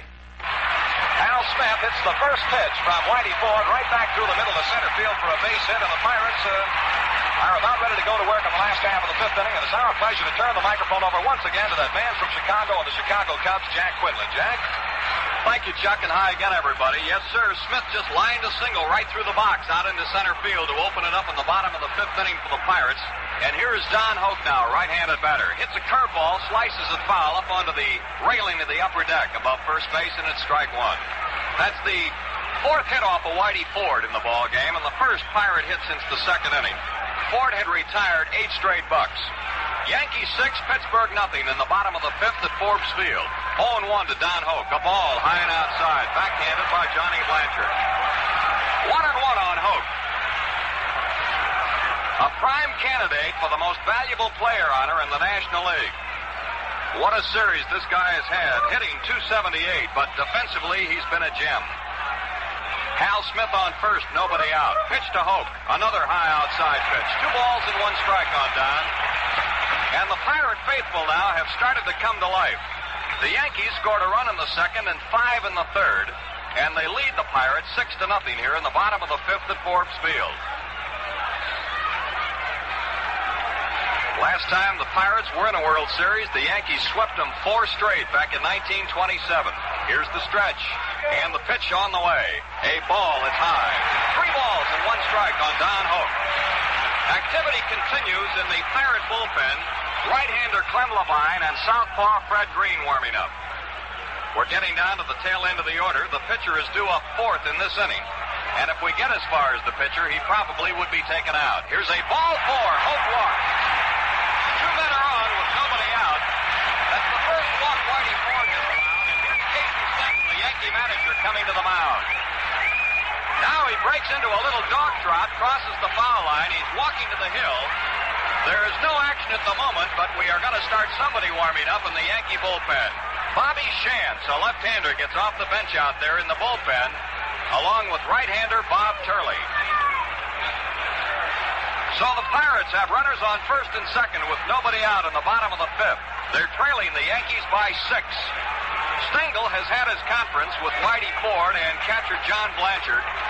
And here's the old professor skipping back to the Yankee dugout at third. There goes Dale Long, a utility first baseman, and a left-handed catcher out to the bullpen. Bobby Richardson just came in, had a brief conference with Ford. We mentioned earlier, Ford has never won a World Series game on foreign soil. He has a 6-0 lead, but the Pirates have Smith at second, Hoke on first, and nobody out, and the batter Mazeroski, right-handed swinger. Here's the pitch. Curve, it's low into the dirt, ball 1. Pitcher Mizell is due up next. The ball game in the bottom of the fifth. The Yankees lead 6-0. The Bucks trying to battle back, just like they did in New York after dropping 2 games in the series. A high chopper hit foul by Maz down the third base line and up into the front row of box seats. 1-1 on Bill Mazeroski. one of the finest second basemen in organized baseball, and a dangerous man with a bat. He's been up once, lined hard to Mickey Mantle in center field. That's the only outfield putout behind Whitey Ford today. The Pirate fans talk it up. The Bucks trail 6-0 in the bottom of the fifth at Forbes Field. Smith, who singled, is at second. Hoke, who walked, is on first. A throw to first base, and Skowron, behind the runner, had to dive in there to make the catch. As Ford threw that ball in an attempt to nail Don Hoke, the first base runner. Now the stretch by the Yankee left-hander. 1-1 pitch. Curve, strike, a beauty, belt high. A ball, 2 strikes. The way this ball game started and continued through the second and third innings, it looked like one thing for sure was going to happen. The Yankees were determined to run the string out and play 7 games. Here's the pitch to Mazeroski. Into the dirt. Nice stop by Blanchard. Ford threw a breaking ball down into the dirt that landed in front of home plate, and on one bounce was trapped by the Yankee catcher, Johnny Blanchard. 2-2 on Maz. 2 men on and nobody out. The last half of the fifth inning. Capacity crowd again watching their beloved Buccaneers. Here's the stretch by Ford, and the 2-2 pitch on the way. Curve swung on, a ground ball to Boyer, up with it. Throw to second out. Richardson fires to Skowron, a double play. Bill Mazeroski hit into a Boyer to Richardson to Skowron double play. On the DP, Hal Smith moved to third. Hope was forced out at second base. Richardson fired back to Skowron in plenty of time to double up Mazeroski.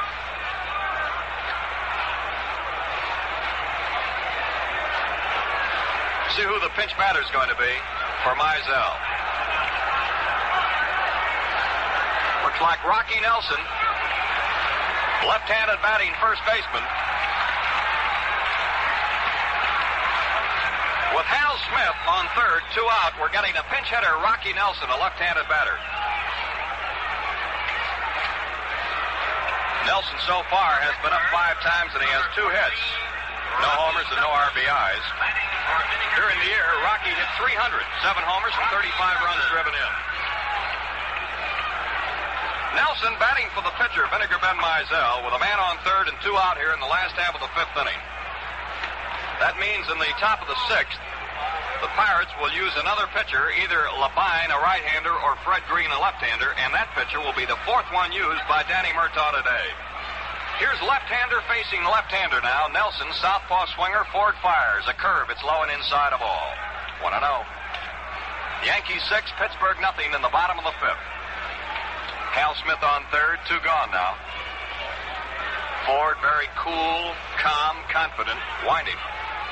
Little left-hander delivers a ball. It's wide. It's 2-0 on the rock. Bill Burden on deck. At the beginning of this half inning, the Pirates put on their heaviest threat so far.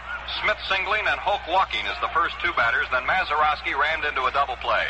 Swinging a foul ball into the crowd behind the first base dugout on 1 bounce. And it's 2 balls and 1 strike on Rocky Nelson. Mickey Vernon coaching at first, Frank Osiak at third for the Pirates. The runner on third, Hal Smith. Here's the windup. The 2-1 pitch by Whitey Ford. High curve, letter high, and it's a strike. 2 balls and 2 strikes, and Nelson didn't care for the call by Johnny Stevens, the American League umpire who was working at the plate. Berra in left, Mantle in center, and Maris in right. The Pirate defense shifted to the right for Rocky Nelson. 2 balls, 2 strikes. Here's the 2-2 pitch on the way to Rocky. Swing and a miss. He struck him out on a curveball to retire the side. That's 5 strikeouts for Whitey Ford, and for the Pirates in the bottom half of the fifth inning. No runs, 1 hit, no errors, 1 man left on, and after 5 complete innings of play, it's the New York Yankees 6, the Pittsburgh Pirates nothing. Hurry on down to your store, honey, and get yourself a great big deal. You'll find out you can save some money on paper-made big deal. Capri Mark III, oh man alive, was $2.49, now $1.95. So hurry on down to your store, honey, get yourself a deal, a great big deal, a great big paper-made big deal. It's Papermate's big deal. The Papermate Capri Mark III pen, regularly $2.49, is now just $1.95. Yes, the Capri Mark III, the pen that positively won't skip, even writes over butter, is now yours at the big deal price of only $1.95. And your Papermate is unconditionally guaranteed. If it doesn't perform, we'll replace it. So get a big deal. Get a Papermate Capri Mark III. Was $2.49, now just $1.95. So won't you hurry on down to your so honey. Get yourself a deal, a great big deal, a great big Papermate, big deal. Left-hander Fred Green becomes the fourth Pittsburgh pitcher of the ball game. Mizell worked 2 innings, did not allow a run, gave up 1 hit, struck out 1, and walked 1. And Fred Green is making his 3rd World Series appearance. He has pitched a total of 4 innings, allowing 8 hits and 8 earned runs. During the course of the regular season, Green, a 6'4" southpaw, was in 45 games for the Pirates. He won 8, lost 4, had an earned run average of 3.21. So it's Fred Green as we open up the top half of the 6th inning with the Yankee leadoff man, third baseman Clete Boyer, in the batter's box. Boyer has tapped to the pitcher, struck out, and flied to center. It's 6-0 Yankees, the top half of the 6th inning at Forbes Field. Game 6, it's now or never for New York. If they don't win it today, there will be no tomorrow. Here's the pitch to Boyer. It's a ball outside.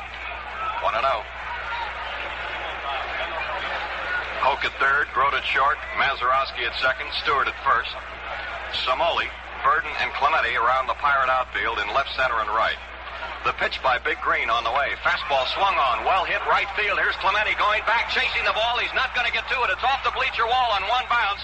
Boyer rounding second on his way to third. Here's the peg, and he's going to go in there standing up with a triple. Clete Boyer triples, opening up the 6th inning for the New York Yankees.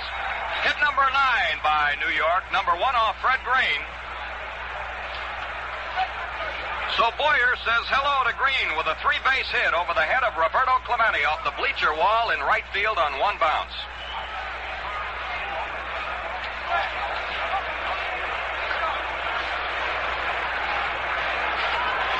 Here's Kubek. Tony has grounded out, flied to right field, and been hit by a pitch. The 25th World Series for the Yankees. In World Series play, the American League winner has taken the series 35 times. The National League pennant winner has won the series 21 times. Here's a hit to right field, a line single by Kubek, and here comes Clete Boyer with run number 7 for New York. Boyer scores from third on a single to right field by Kubek. Run number 1, hit number 2 off Fred Green. That's Kubek's 3rd run driven in the series, and his 10th hit in the World Series in 6 ball games. Kubek on first, nobody out. Roger Maris up. He's flied to center, he's doubled to right field, and he is struck out.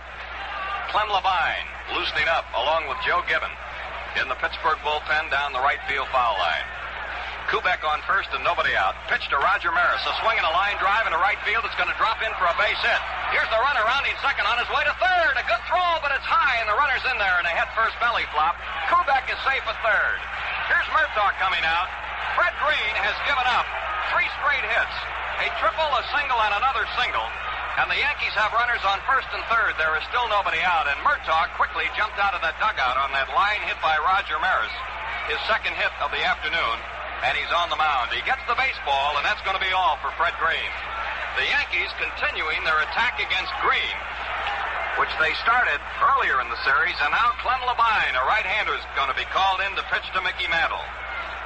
Well, Green lasted just to 3 men here, and he allowed at least 1 run. And the runners on first and third are also his responsibility. He gave up 3 straight hits, a triple and 2 singles. And Clem Levine becomes the 2nd pitcher of the inning and the 5th of the ball game used by the Pirates. Levine has been in 2 games. He's worked a total of just 1 inning.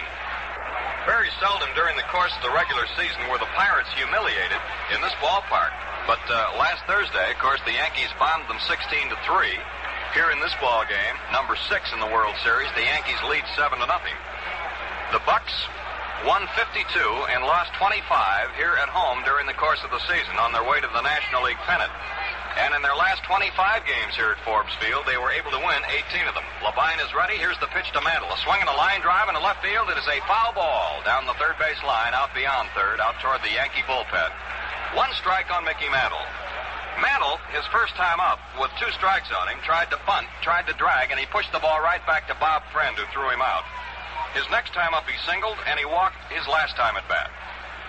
Batting left-handed against right-hander Clem Labine. The 5th Pirate pitcher of the ball game. Runners on first and third, nobody out. Mantle takes a strike, and it's 0-2. The outfielders are pinched in towards center field. They're giving Mickey the left field line and also the right field line. He's a straightaway hitter. Tremendous power from either side, but he certainly demonstrated out here last week that he can really rip the ball from the right side of the plate. He's hitting left-handed right here. Kubek on third, Maris on first. A run is in. The 0-2 pitch from Clem, a ball high and outside. And it's ball 1 and strike 2. Yankees batting in the top of the 6th. They lead the Pirates 7-0. They have 11 hits to 4 by the Bucks so far. 3 straight hits drove Fred Green to cover in a hurry here when he came on in relief at the top of this inning. 1-2 on Mantle. Here's the pitch to Mickey. Curveball, it's outside. Labine again wasted a bad one. 2 balls and 2 strikes.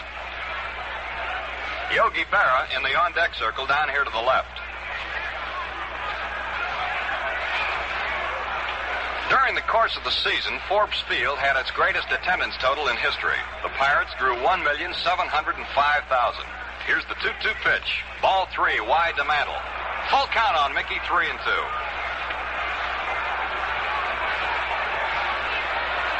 Last time the Bucks won the World's Championship was back in 1925 when in 7 games they defeated Washington for the World's title. 2 years later, in 1927, the Yankees swept 4 in a row. Now the stretch. Here's the 3-2 pitch. Swing, a miss. He struck him out. Mickey Mantle went after a 3-2 pitch, and he struck out. And there's 1 gone with Yankee runners still on first and third, and here's the left fielder, Yogi Berra. He has walked, singled, and bounced out to Dick Stewart, the first baseman. Strikeout number 4 against the Yankees today. Number 1, of course, racked up by Labine. Mantle was the first man he faced. Yankees 7, Pittsburgh nothing in the bottom of the 6th. Labine trying to wiggle out of it. Here's the stretch. First pitch to Yogi. Swinging a ground ball, hit to right field. Here is Kubek scoring. Maris rounding second. He's going to third. Clemente bobbles the ball, and all hands will be safe at first and third. The run will be charged to Fred Green, and it's now an 8-0 ball game. A base hit by Berra, past Dick Stewart to his right into right field, scoring Kubek and sending Maris to third. Hit number 1 off Labine. And hit number 12 by the New York Yankees. They now have runners on first and third with 2 runs into the inning. That was Yogi Berra's 3rd World Series RBI this year. Here's Skowron bouncing one to the shortstop, throw it up, goes to second out. Maz fires to first, double play. From short to second to first, and the Yankees are retired here in the 6th inning, but they scored 2 runs on 4 hits. And 1 man was left on base, and at the end of 5.5 innings of play, it's the New York Yankees 8 and the Pittsburgh Pirates nothing. Well, Dick Groth, the Pirate shortstop, is a real scrapper, a fellow who's hustling all the time. And you can say that again for the Senators' Bob Allison. He's sharp, and he looks it. It figures that he uses and is all out for the new Gillette Super Blue Blades. Bob says, well, now I've seen everything. The cleanest, easiest shaves a man could ever hope to get. Bob Allison says it for uncounted thousands of men. Because Super Blue Edges are made by a radically new process exclusive with Gillette that gives you shaving comfort that's really beyond telling. Slip a Gillette Super Blue in your Gillette adjustable razor, the type that provides 9 different settings to suit every combination of skin and beard. You're all set for quick shaves, refreshing shaves with comfort that you should know about. So pick up a Gillette adjustable razor set. It includes a supply of Super Blue Blades and a streamlined travel case, all for $1.95.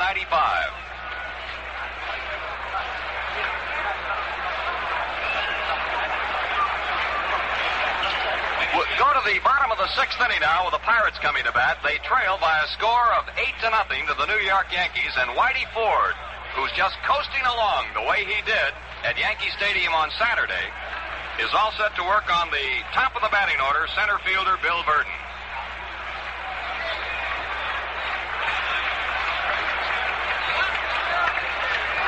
Whitey Ford has 5 strikeouts today, 8 so far in 2 games in this World Series. Here's Burden bouncing one to Bobby Richardson at second up with it. The toss to Skowron in time, and there's one away.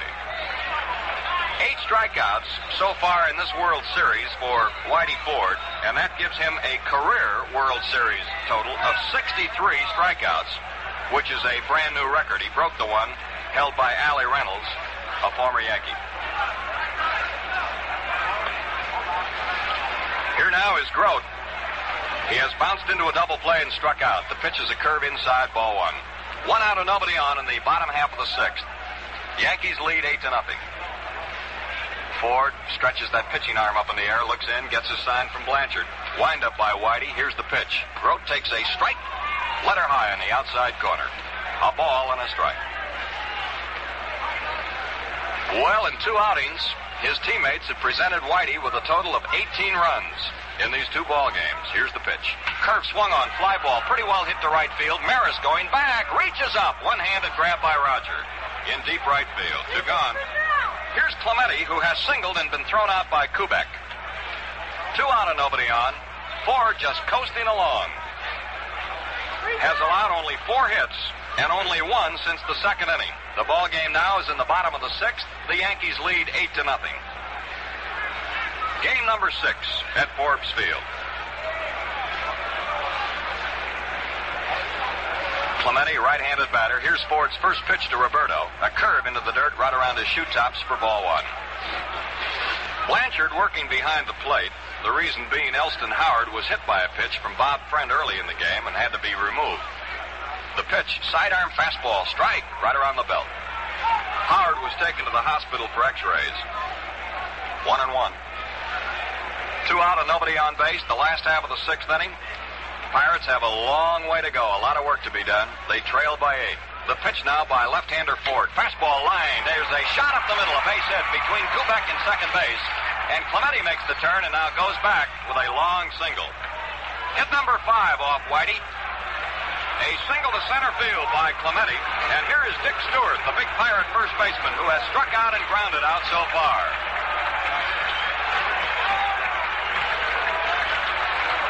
A man on first, 2 out. Stewart is greeted with mixed emotions as he steps into the batter's box, which is a story that's a couple of seasons old here at Pittsburgh. Dick, right-handed batter. Here's the pitch. There's a strike right around the letters on the inside corner, 0-1. Of course, many, many times with a few boos in the stands directed at Dick Stewart, he has changed those boos to cheers in a hurry because, as Chuck mentioned earlier, he is one of the real power hitters in baseball. Clemente on first, 2 gone in the bottom of the 6th. The Yankees lead 8-0. That Mantle is as far back as he'll play for anybody in center field. Berra deep in left and Roger Maris pretty well deep in right field. Clemente leads.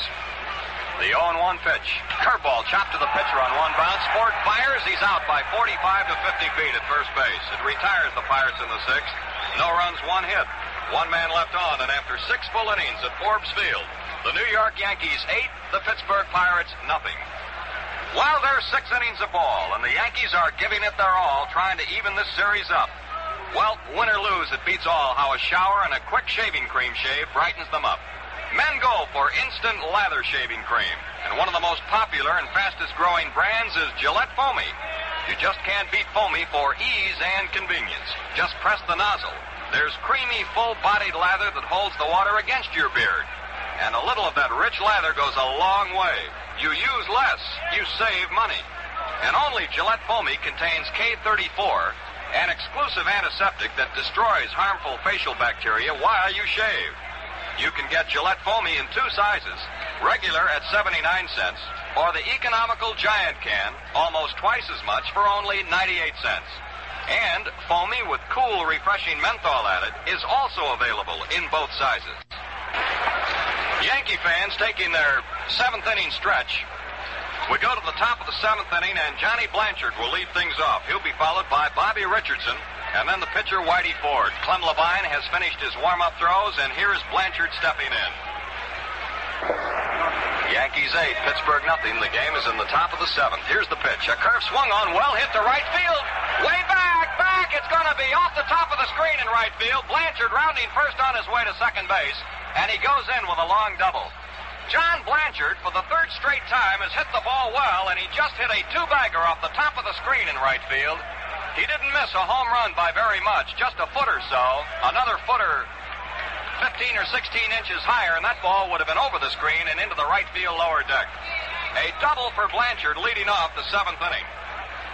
Hit number 2 off Clem Levine, and the 13th hit by the Yankees in this ball game. They lead 8-0. Bobby Richardson up. Last time up, he hit a screaming shot right back to Don Hoke, the third baseman who spared it. But he tripled earlier and drove in a couple of runs. Here's a ball. It's low and away. Ball 1. This fellow may be the smallest man on the Yankees, but he's been dynamite with that bat. 11 RBIs in the series, an all-time record for runs driven in 6 games. Breaking the mark set by Kluszewski of the White Sox a year ago. Here's an attempted bunt, but he held up and the pitch was inside. Ball 2. Blanchard at second base, nobody out. Little Bobby Richardson, a number 1 on his back.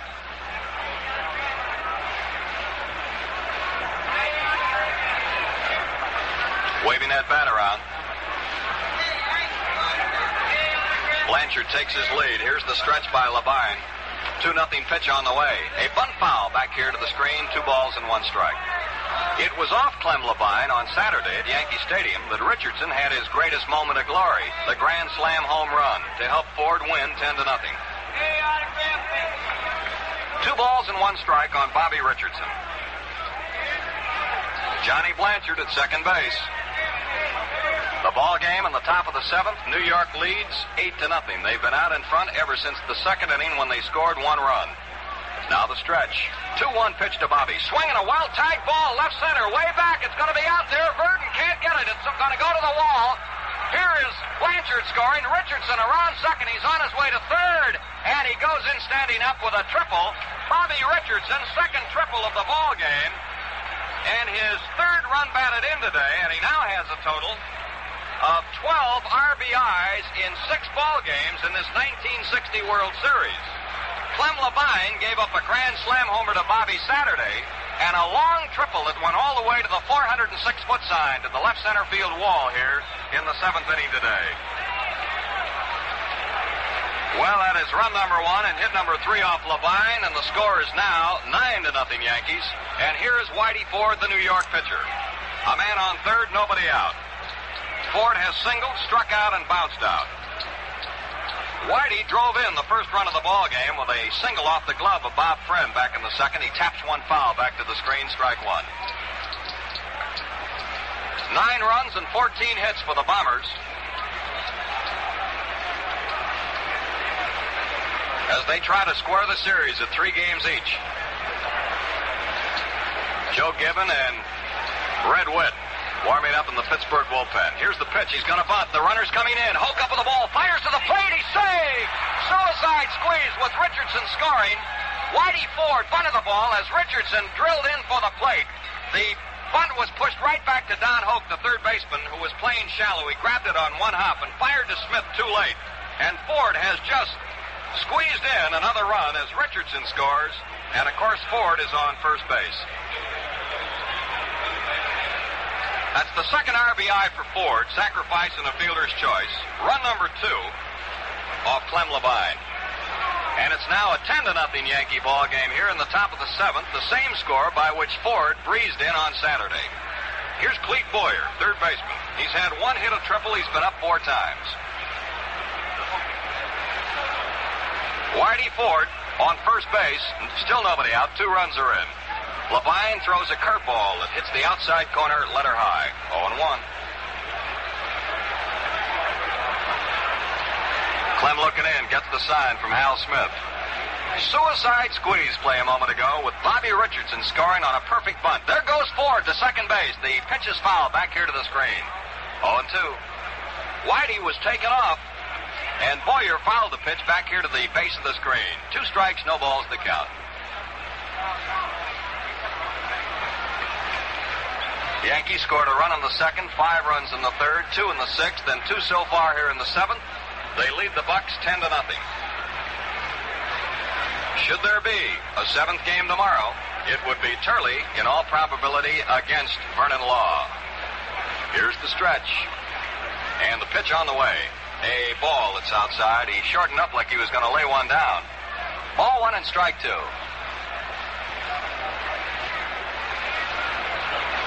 Johnny Blanchard started the inning with a double off the right field screen. Just missed a home run by a foot or so. Bobby Richardson ripped a triple to left center, and Ford squeezed him in. Pike to first base, and Whitey jumps back on the bag in time. Stewart returns that ball to Clem Levine. 5 Pirate pitchers have been raked over the coals by the Yankees in this ball game. Pitch on the way. Swinging a shot foul down the left field line. It hits the box seat railing and ricochets out into left field and will be picked up by Gino Samoli. 1-2 the count on Boyer. His brother Kenny, the Cardinal third baseman, one of the outstanding ball players in the majors. Cleat hit 14 home runs for the Yankees, among their record-setting 193 home runs this year. Ford leads at first base. The pitch on the way. Swinging a ground ball to Hoke's left. He's up with it. Fires to Mazeroski 1. The relay to Stewart. Double play. Boyer hits into a double play. 2 gone now, and it'll bring up the shortstop Tony Kubek, who's had 1 for 3.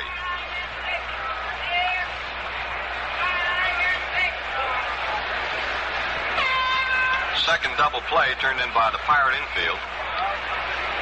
And the 4th double play of this ball game. The Yankees also have 2. So they're 2 out with nobody on base here in the top of the 7th inning. The Yankees lead 10-0.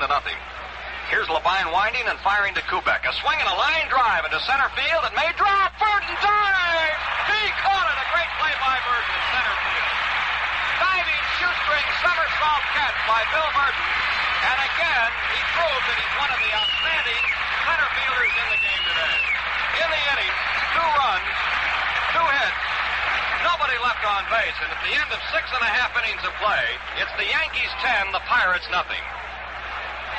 Elston Howard was hit by a pitch ball and removed from the game earlier today, but you know, Eloise is one of the most, highly respected young men in the American League.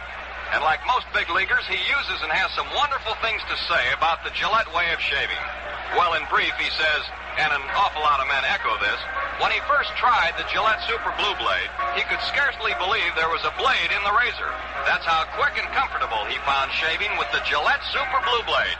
That's no news to you men who've tried the Super Blue Blade. You know. Now you other men. Super Blue Edges are made by a process exclusive with Gillette. Graduate technicians are so enthusiastic they call it a scientific breakthrough. Won't you try it for yourself? To make it easy for you, Gillette has a special money-saving trial offer. A supply of Super Blue Blades with a brand new Gillette Super Speed Razor in a modern travel case at the bargain price of just 89 cents.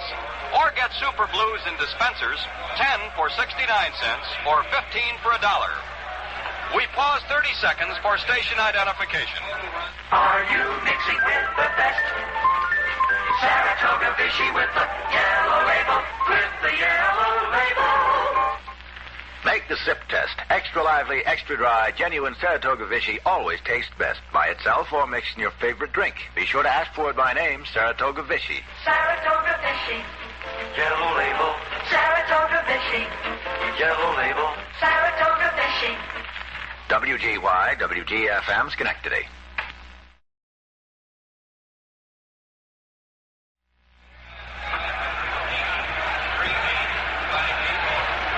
The paid attendance has just been announced. 38,580 here at Forbes Field for game number 6 of the World Series. The Yankee total of 44 runs and 75 base hits is an all-time World Series record. Here's Samoli leading off the last half of the 7th inning. Curveball thrown in low and inside for a ball. Samoli has grounded out and been called out on strikes. The ball game in the bottom of the seventh. Pittsburgh trails 10-0 to the Yankees. The pitch by Ford. A fastball that's outside, 2-0. Bobby Shantz is up off the bullpen bench again out here in left field, and he's going to start warming up.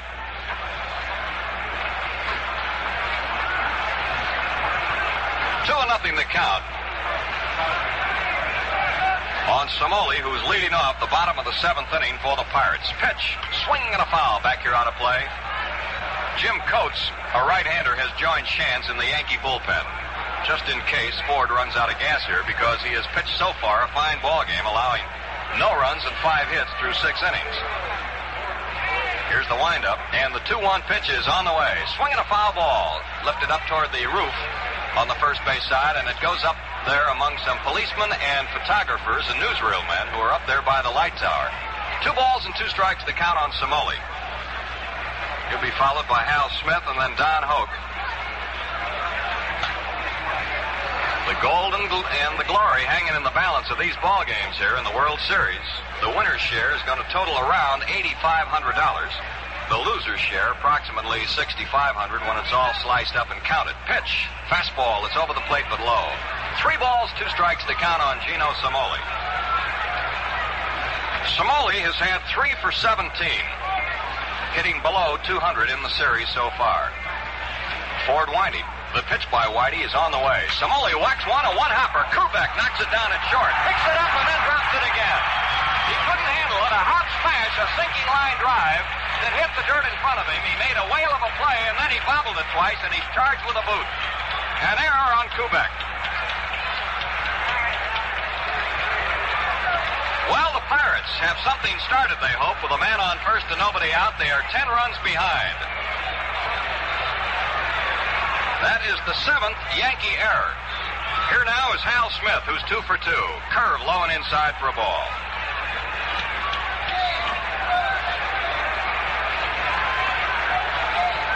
One and nothing on Hal Smith. He singled in the second and he singled in the fifth. The pitch is a strike just above the knees over the inside corner. 1-1 on Smitty. No breeze blowing whatsoever. We still have a lot of sunshine here in Pittsburgh. A beautiful afternoon. With the Yankees out in front, 10-0 over the Pirates in the bottom half of the 7th inning. Here's the stretch. Ford fires. Curveball hit down the third baseline foul. And up against the box seat railing again. A ball and 2 strikes. Don Hoke in the on-deck area off here to the right of home plate. Like Yankee Stadium, the home team here at Forbes Field occupies the first base dugout with the visitors on the third base side. A ball and 2 strikes on Hal Smith. Somoli's on first base, the result of an error by shortstop Tony Kubek. Here's the pitch. Curve into the dirt. 2 balls and 2 strikes. Barry in left, Mantle in center, Maris in right. Clete Boyer at third. Tony Kubek at short, Bobby Richardson at second base, and Moose Skowron at first, playing right on the bag. Now the stretch. 2-2 pitch on the way. A curve, it's low, ball 3. Full count. The Yankees 10, the Pirates nothing. The game is in the bottom of the 7th at Forbes Field. Pirates trying to get something going. 3-2 pitch. Curve. A chopper to the third baseman. Shortstop Kubek has it. Throws to Richardson 1. There's no flip back to first base. Force play on Somoli. The play going Kubek to Richardson. So Smith is safe with a fielder's choice on first base. There's 1 gone, and here is Don Hoke. Hoke was red hot in the last month of the season for the Pirates. In the last 26 ball games, he hit at a .386 clip down the stretch, helping the Bucs win their flag. He came into this 6th game of the series batting .278 in the previous 5 games. He bunts a pop-up. The catcher lets it fall in front of him. Here's the throw to Kubek at second base, and Smith is forced. Hoke bunted the ball out in front of the plate. Blanchard let it drop to the ground, picked it up, and fired to Kubek, and Hal Smith is forced. From Blanchard to Kubek, Hoke is safe at first with a fielder's choice. Now they're 2 gone with a man on first, and here's Mazeroski. He has lined out, and he has hit into a double play. Hoke, of course, was trying to bunt for a base hit. He was not trying to sacrifice the runner. He was trying to surprise the Yankee defense to bunt for a hit to put a couple men on for Mazeroski. But it backfired on him, and he's on first with 2 gone. 10-0, New York leads. Now the pitch to Mazeroski. There's a strike just under the belt on the inside corner. It's 0-1. Here's a fellow who had a bad first half with the bat, Mazeroski. First half of the season, that is. Not until the All-Star games in July did he finally wake up and start to hit. And he batted well over 300 after the All-Star games, finishing up with a .273 average for the year. One strike on Billy the Kid. Here's the pitch. A swing and a broken bat fly ball to center field. Here's Mantle coming on, slowing up now. He'll make the catch to retire the side. In the 7th inning for the Pirates, no runs, no hits, 1 error, and 1 man left on. And the score at the end of 7 full innings of play is the Yankees 10 and the Pirates nothing. Well, coming up next for the Yankees will be Maris, Mantle, and Berra. But coming up right now is some news for Gillette. Gillette announces a power spray deodorant for men. 2 seconds, as fast as you can touch the nozzle under each arm, you get 24-hour protection. Right guard checks perspiration, gets right through and stops odor-causing bacteria. It's convenient. Forget about messy creams, gummy roll-ons, squeeze bottles that hit, miss, and drip. Right guard's power spray is pleasant, refreshing, and does the job for men. And here's a quick P.S. Women like it, too. You'll like the cool, fresh after feeling, the clean, fresh scent of Right Guard. Now get 24-hour protection in 2 seconds with Gillette's new Right Guard Power Spray Deodorant for Men. Only 89 cents at a store near you in the bright copper-colored can.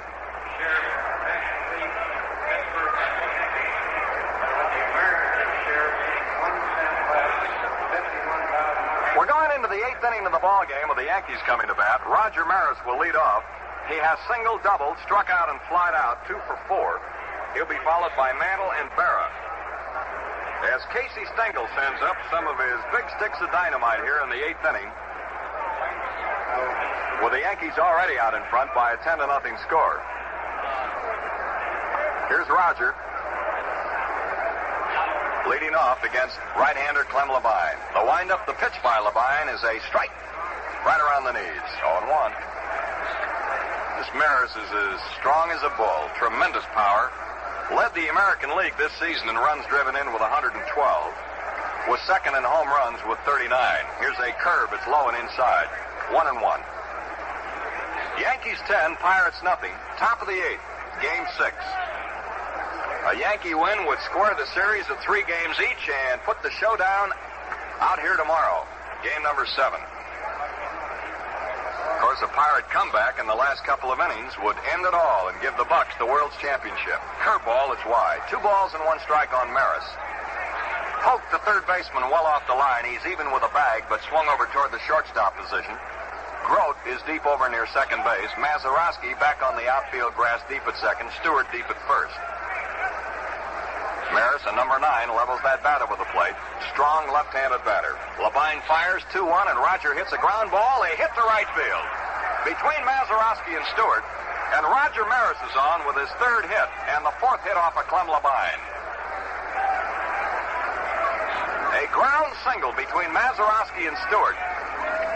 Maris leads off the 8th inning with another Yankee hit. That's 15 that the Bombers have had so far today. Here's Mickey Mantle, who's had 1 for 3, plus a base on balls. Batting left-handed against Labine. Pitch to Mantle. Mickey checks his swing. The curve is low and inside for ball 1. Yankees 10, Pittsburgh nothing, 8th inning. It was D-Day for the Yankees. They had to square it or it was all over. Pitch to Mantle. A ball, it's wide. 2-0. Whitey Ford has gone all the way against Bob Friend, Tom Chaney, Wilmer Mizell, Fred Green, and Clem Labine. In the 2 humiliating defeats that the Pirates have suffered, 16-3 and 10-0 earlier in the series, they used 6 pitchers apiece. A swing and a miss by Mickey and a pitch down around the knees. 2 balls and 1 strike.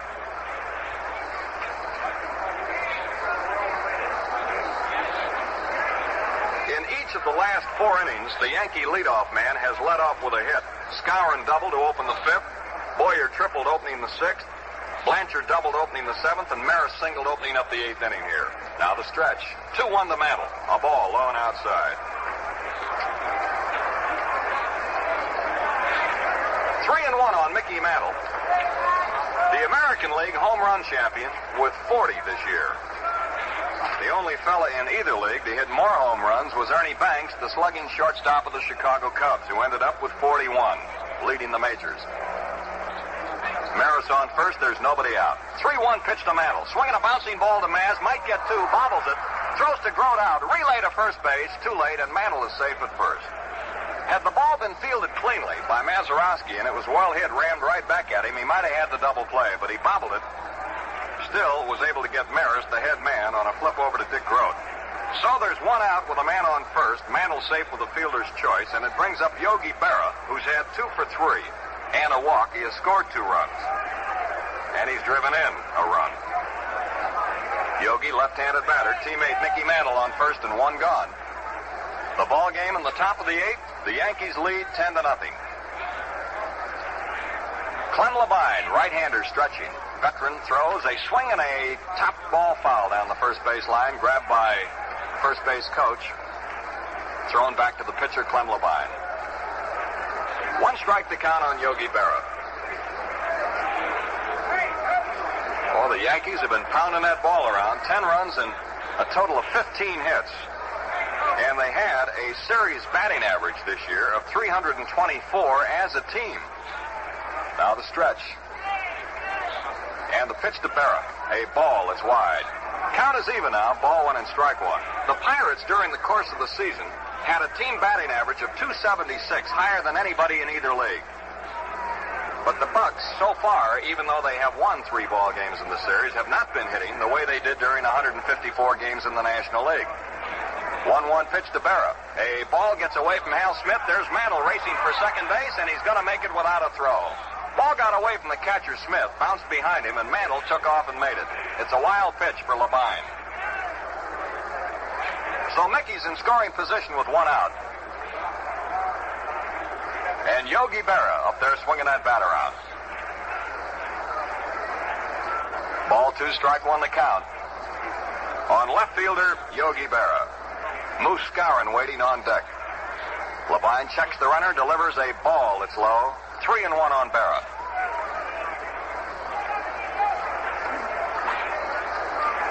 The Bucks have 2 more shots at Ford in the bottom of the 8th and the bottom of the 9th. Mantle takes his lead at second base. 3-1 to Berra. Yogi fouls one. Look out into the box seats behind the first base dugout.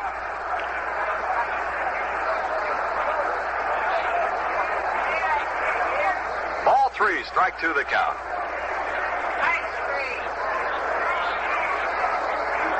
A new baseball thrown out to Clem Labine.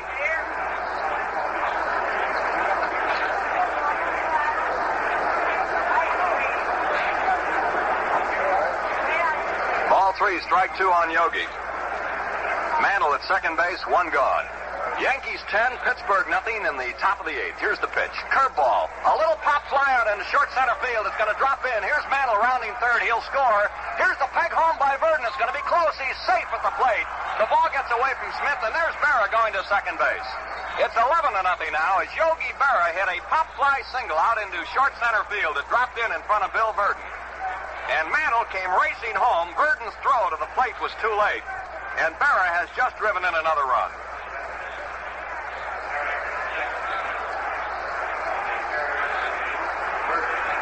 It's an error on Bill Verdon as his throw got away from the catcher.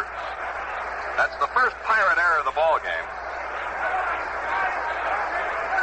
And it's now an 11-0 ball game in favor of the Yankees. Berra got to second base when Verdon's throw got away from the catcher. A run is in. Berra has now driven in 2 runs in the ball game, and the Yankees lead 11-0. Here's Bill Skowron taking a pitch high and inside. Ball 1. Skowron has 2 for 3 so far, single and a double, and he's hit into a double play. Drove in a run in the 3rd with a long sacrifice fly to Clemente. Berra on second base, still only 1 out. The game in the top of the 8th, Yankees 11, the Pirates nothing. Here's Labine's 1-0 pitch. Bill swings, chops one out toward second. Mazeroski to his right has it, tosses the ball to Stewart, and there are 2 men gone. Berra takes third on the play. Skowron bouncing out, Mazeroski to Stewart. And here is Blanchard, who has really displayed a wicked bat in this ball game, with a single, a double, and a long blast to right field.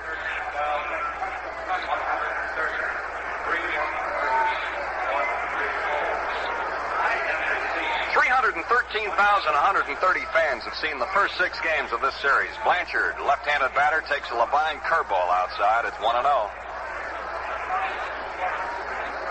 Well, the Yankees have scored in every inning but the first, the fourth, and the fifth. They lead 11-0. Berra on third, 2 out. Blanchard swings and hammers another one deep to right field. Clemente back near the wall. He can't get it. It's off the screen. Another extra base hit for Blanchard. Berra scores, and Johnny goes in standing with another double. It's 12-0 New York. Johnny Blanchard's second straight double off the top of that screen in right field, and it scored Yogi Berra from third. And that Blanchard has really been hammering this ball. Run number 4, hit number 5 off Clem Levine. It's 12-0 in favor of the Yankees in the top of the 8th. Here's Bobby Richardson. He has 2 triples to his credit. He has driven in 3 runs in the ball game, and he's driven in a total of 12 runs in the 6 games so far. Blanchard at second base, 2 out and 2 runs in. Richardson takes a breaking ball, a strike on the outside corner, let her high. 0-1. The Yankee power has exploded for 12 runs and 17 hits. Richardson takes strike 2, curveball at the belt.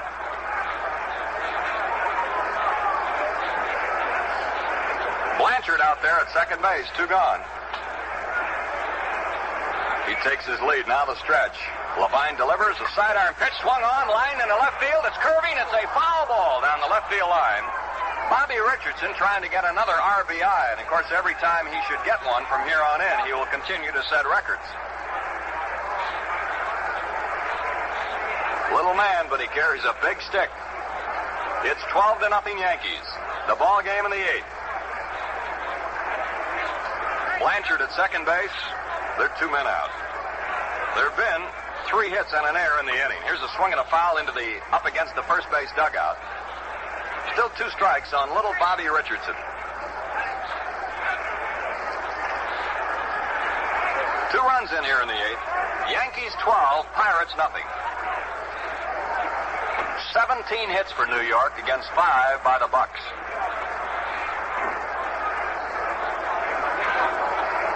A new baseball thrown out to Clem Levine. He roughs it up in his hands. Now he's into the stretch. The check of the runner over the right shoulder. Pitch to Bobby. Swinging a very high fly ball into left field. Samoli moving over to his right in fair territory near the line. Makes the catch to retire the side. In the inning, the Yankees scored 2 more runs. On 3 hits, there was 1 error and 1 runner was left on base. And the score at the end of 7.5 innings of play is now the New York Yankees 12 and the Pittsburgh Pirates nothing. Hurry on down to your store, honey. Get yourself a great big deal. You'll find out you can save some money on paper made big deal. The Capri Mark III on Main Alive was $2.49, now $1.95. So hurry on down to your store, honey. Get yourself a deal, a great big deal, a great big paper made big deal. It's Papermate's Big Deal. The Papermate Capri Mark III pen, regularly $2.49, is now just $1.95. Yes, the Capri Mark III, the pen that positively won't skip, even writes over butter, is now yours at the big deal price of only $1.95. And your Papermate is unconditionally guaranteed. If it doesn't perform, we'll replace it. So get a big deal. Get a Papermate Capri Mark III. Was $2.49, now just $1.95. Won't you hurry on down to your store, honey? Get yourself a deal, a great big deal, a great big Papermate big deal. We move into the bottom of the 8th inning with Whitey Ford coasting along with a 12-run lead. Dick Schofield, the pinch batter, is coming out to hit for the pitcher Levine. For Pittsburgh, number 11, Dick Schofield, batting for Clem Levine. Schofield in the series has been at bat twice and he has 1 hit. Number 20, Joe DeMaestri at short. Now Joe DeMaestri is playing short. Tony Kubek in left. Kubek playing left in place of Berra. Here's the windup. Ford's first pitch. Schofield chops one down the third base line. Clete Boyer in. Fires the ball to Skowron. Nice play by Boyer, and there's one out. So Schofield, batting for the pitcher, bounces out on the first pitch. Boyer to Skowron.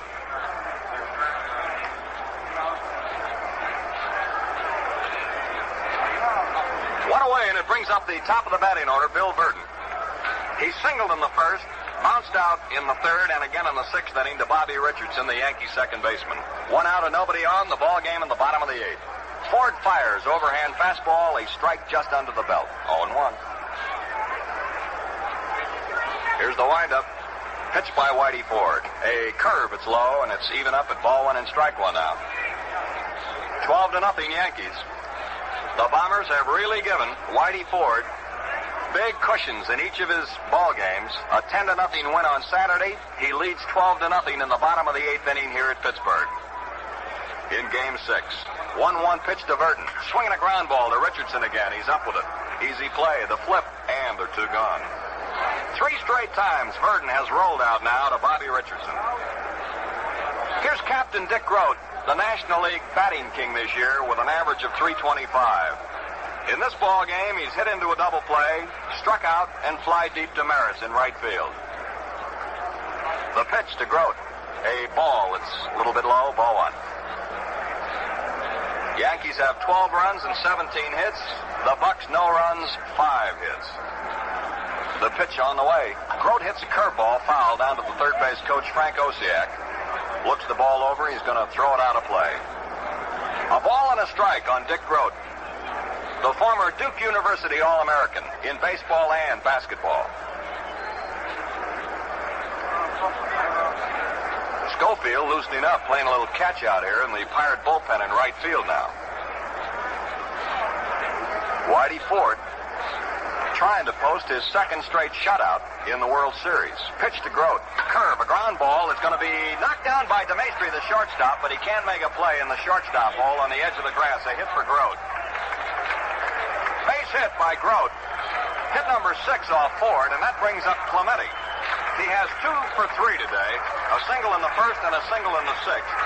In the fourth inning, they got him to roll out to Kubek, the shortstop.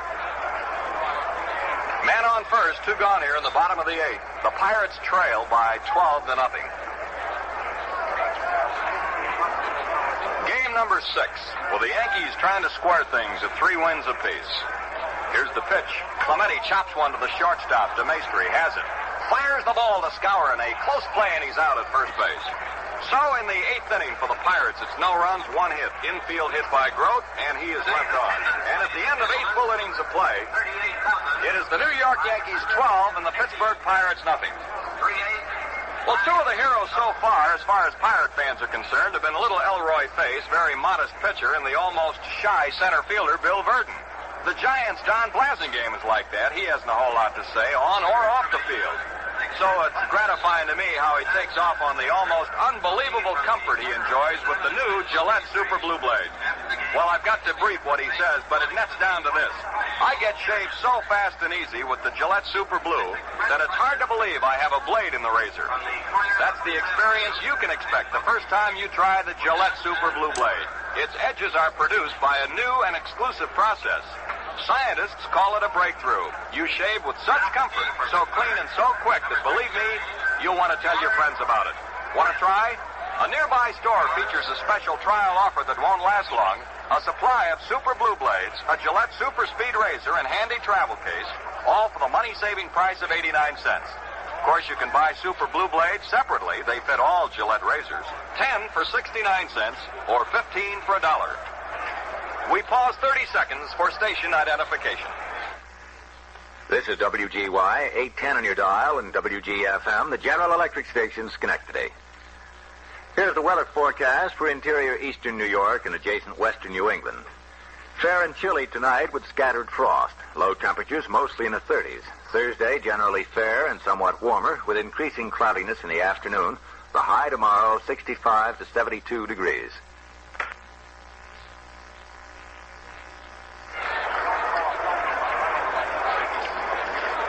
Schofield is remaining in the ballgame at short for the Pirates as the ballgame heads into the 9th inning, and the new Pittsburgh pitcher is right-hander George Witt.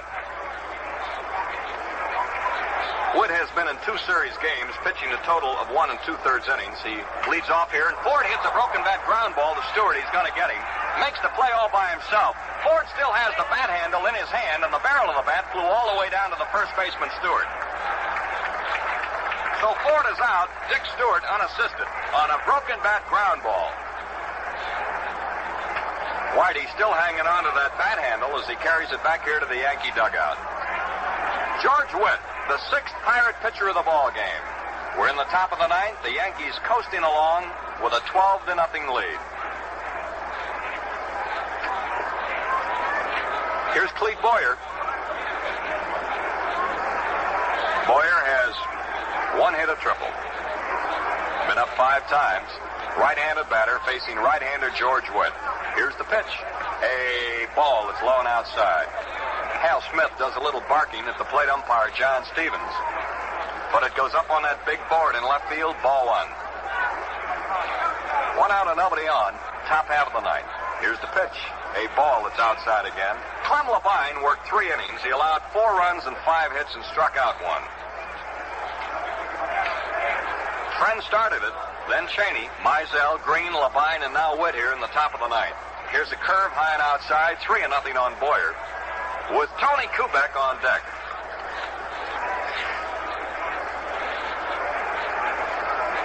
Witt scrapes at the dirt out there in the rubber. The windup by the redhead. Right-hander fires a swing and a 3-0 pitch, and he pops it foul off here to the right, curving back toward the roof, and it hits the roof with the 3rd deck and drops into the box seats downstairs. Right behind the Pirate dugout. 3 balls and 1 strike on young Clete Boyer, the Yankee 3rd baseman. The windup and the pitch by Red Witt. Swing and another foul ball. It's going to be back near the light tower, over the roof, and onto the street on the first base side. Full count, 3-2. A new baseball tossed out by plate umpire John Stevens to the mound. 1 gone here in the Yankee 9th inning. The pitch by Red Witt. Swinging a ground ball. A 1-hopper to Maz at second base. He has it. Fires to Stewart. Boyer's out. There are 2 men gone. Brings up the left fielder, Tony Kubek. Kubek has 1 for 4 and a run driven in. He has scored twice himself. 2 out and nobody on in the top of the 9th. Looking ahead to the bottom of this inning, the Bucks will send up Stewart, Samoli, and Hal Smith. The windup, the pitch by Red Witt on the way. Here's a ball that's inside, 1-0.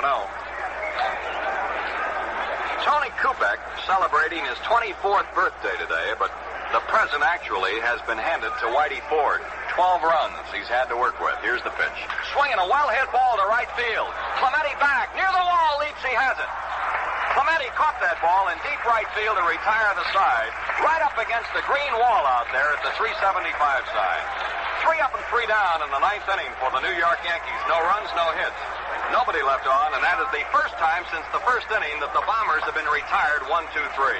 And the score at the end of 8.5 innings of play is the Yankees 12 and the Pirates nothing. Well, the Yankees came fighting back here this afternoon after trailing in the series 3-2.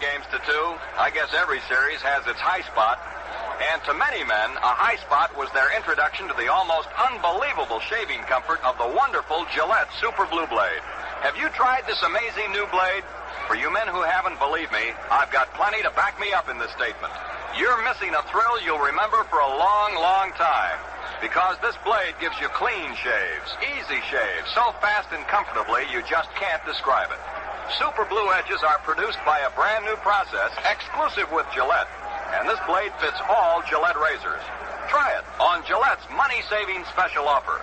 Until the supply is exhausted, you get a dispenser of Gillette Super Blue Blades, a super speed razor, and sturdy travel case, all for only 89 cents. A dispenser of 10 Super Blue Blades costs 69 cents, 15 for $1.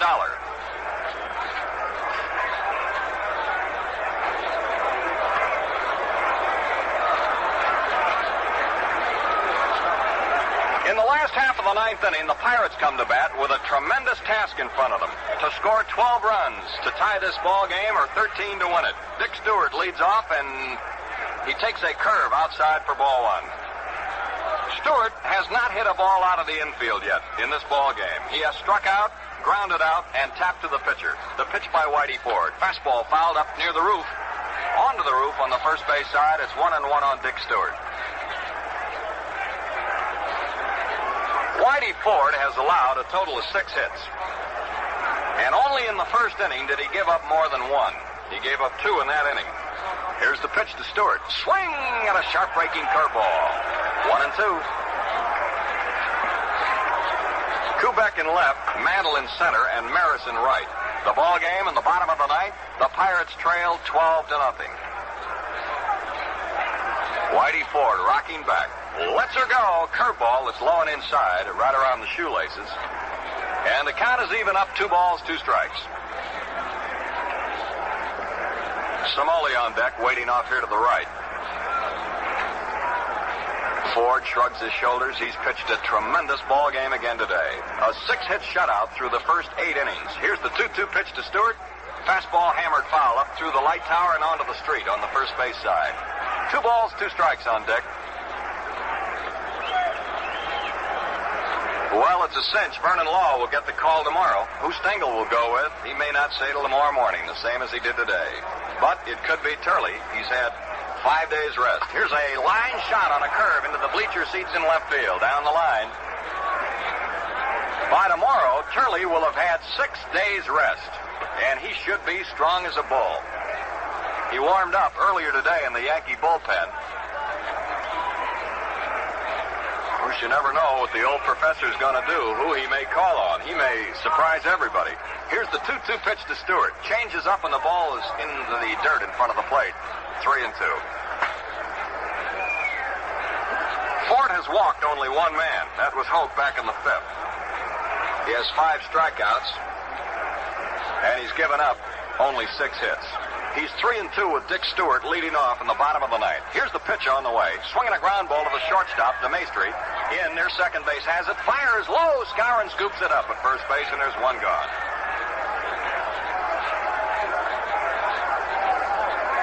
Well, Whitey has had those Pirate hitters beating that ball into the dirt.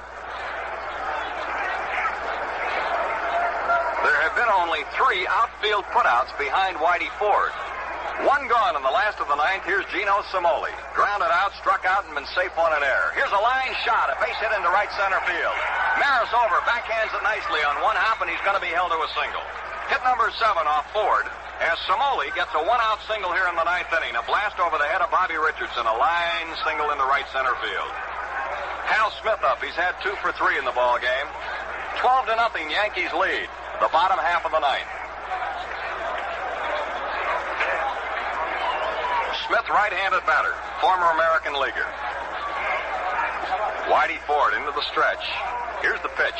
Smith swings and fouls one down here to the left over toward the Yankee dugout at third base. 0-1. Well, barring a miracle now, we're going to be back here tomorrow for Game 7. 1 out in the bottom of the 9th, and the Pirates trailing by 12. 12-0 New York leads. Somoli with a good lead. Here's the pitch. Curveball chopped toward third. Look out. Might do it. Boyer goes to Richardson for 1. The relay, it's all over, and the Yankees have squared it up. A double play hit into by Hal Smith from Clete Boyer to Bobby Richardson to Moose Skowron. And in the inning, it's no runs, 1 hit, and nobody left on. And the Yankees have defeated the Pirates here today by a score of 12-0. The second straight time that Whitey Ford has thrown a shutout in this series. On Saturday at Yankee Stadium, he beat the Pirates 10-0. Today, it was 12-0. And we're going to be getting the totals for you in just a moment. But this was the first time that Whitey Ford has ever won a ball game in World Series play on foreign soil. He had never defeated the opposition away from Yankee Stadium. Today he did it, however, and in doing so, he kept the Yankees right in it. They are very much in the series now, because after 6 full ball games, it is tied up. The Pirates have won 3, and the New York Yankees have won 3. But in the bottom of the 9th, there was no runs, 1 hit, no errors, and nobody left on. And the Yankees win the 6th game by a score of 12-0. And now here to recap it for you and wrap things up with the totals is Chuck Thompson. Well, Jack, it's kind of a familiar story in that the Yankees have now done it 3 times to the Pittsburgh Pirates in this 1960 World Series. When the Yankees win them in this 1960 series, they have really won them big. The Yankees in 6 games now have scored a total of 46 runs on 78 base hits and have now drawn, even with the Pirates, at 3 games apiece. A walk to Yogi Berra, Scour and then single to right, and Friend hit Elston Howard to load the bases in the second inning of the ball game this afternoon. Then Ford ripped an infield hit off the glove of pitcher Bob Friend. That gave the Yankees a 1-0 lead after the second inning of play.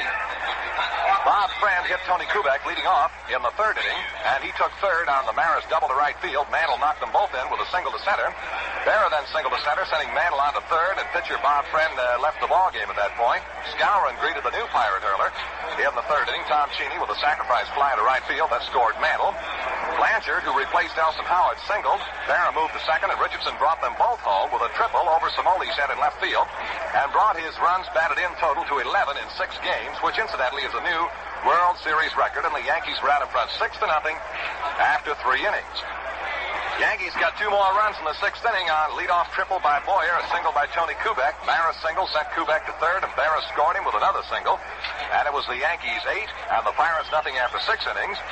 Blanchard's double and Richardson's triple, plus a Ford squeeze bunt, got 2 more in the 7th inning, and the Yankees led 10-0 at the end of 7 innings. And the Yankees also picked up 2 more runs in the 8th inning on a total of 3 base hits. In the 5th inning, the Pittsburgh Pirates had their only move against Whitey Ford going this afternoon. They had men on 1st and 2nd with none out, but then Whitey Ford got Mazeroski to hit into a double play from 3rd to 2nd to 1st. And on that double play, Hal Smith moved down to 3rd base, and he was the only Pirate runner all afternoon to reach that far. And the Yankees had everything their own way this afternoon. And the totals read, in this 6th game of the series, the New York Yankees, 12 runs, 17 hits, 1 error, and 8 men left on. The Pirates, no runs, 7 hits, 1 error, and 6 men left on. Whitey Ford is the winning pitcher. His 1960 series record, 2 wins and no defeats, and his entire series record in his career with the New York Yankees now shows 7 victories and 4 defeats. The losing pitcher again today will have to be Bob Friend, and his record will be no victories and 2 defeats. The time of the ball game was 2 hours and 38 minutes, and 38,580 fans paid their way into Forbes Field to see the Yankees shut out the Pittsburgh Pirates by a score of 12-0 in the 6th game of the series. So they could say again that the folks are as good as the people. The Yankees have won 3 and the Pittsburgh Pirates have won 3. And tomorrow all of the marbles will be up for grabs. And manager Danny Murtaugh has named Vernon Law to start the 7th and deciding game here at Forbes Field tomorrow afternoon. And as Jack Quinlan mentioned a little while ago, the old professor, Casey Stengel, has not as yet named a starting pitcher for tomorrow's deciding game. Some of the guesses at the ballpark this afternoon most logically turn toward Bob Turley, who will now have had 6 full days rest. And that might be a good guess, but of course, with Mr. Stengel, you never know. And sometimes it does not pay to guess with the old professor.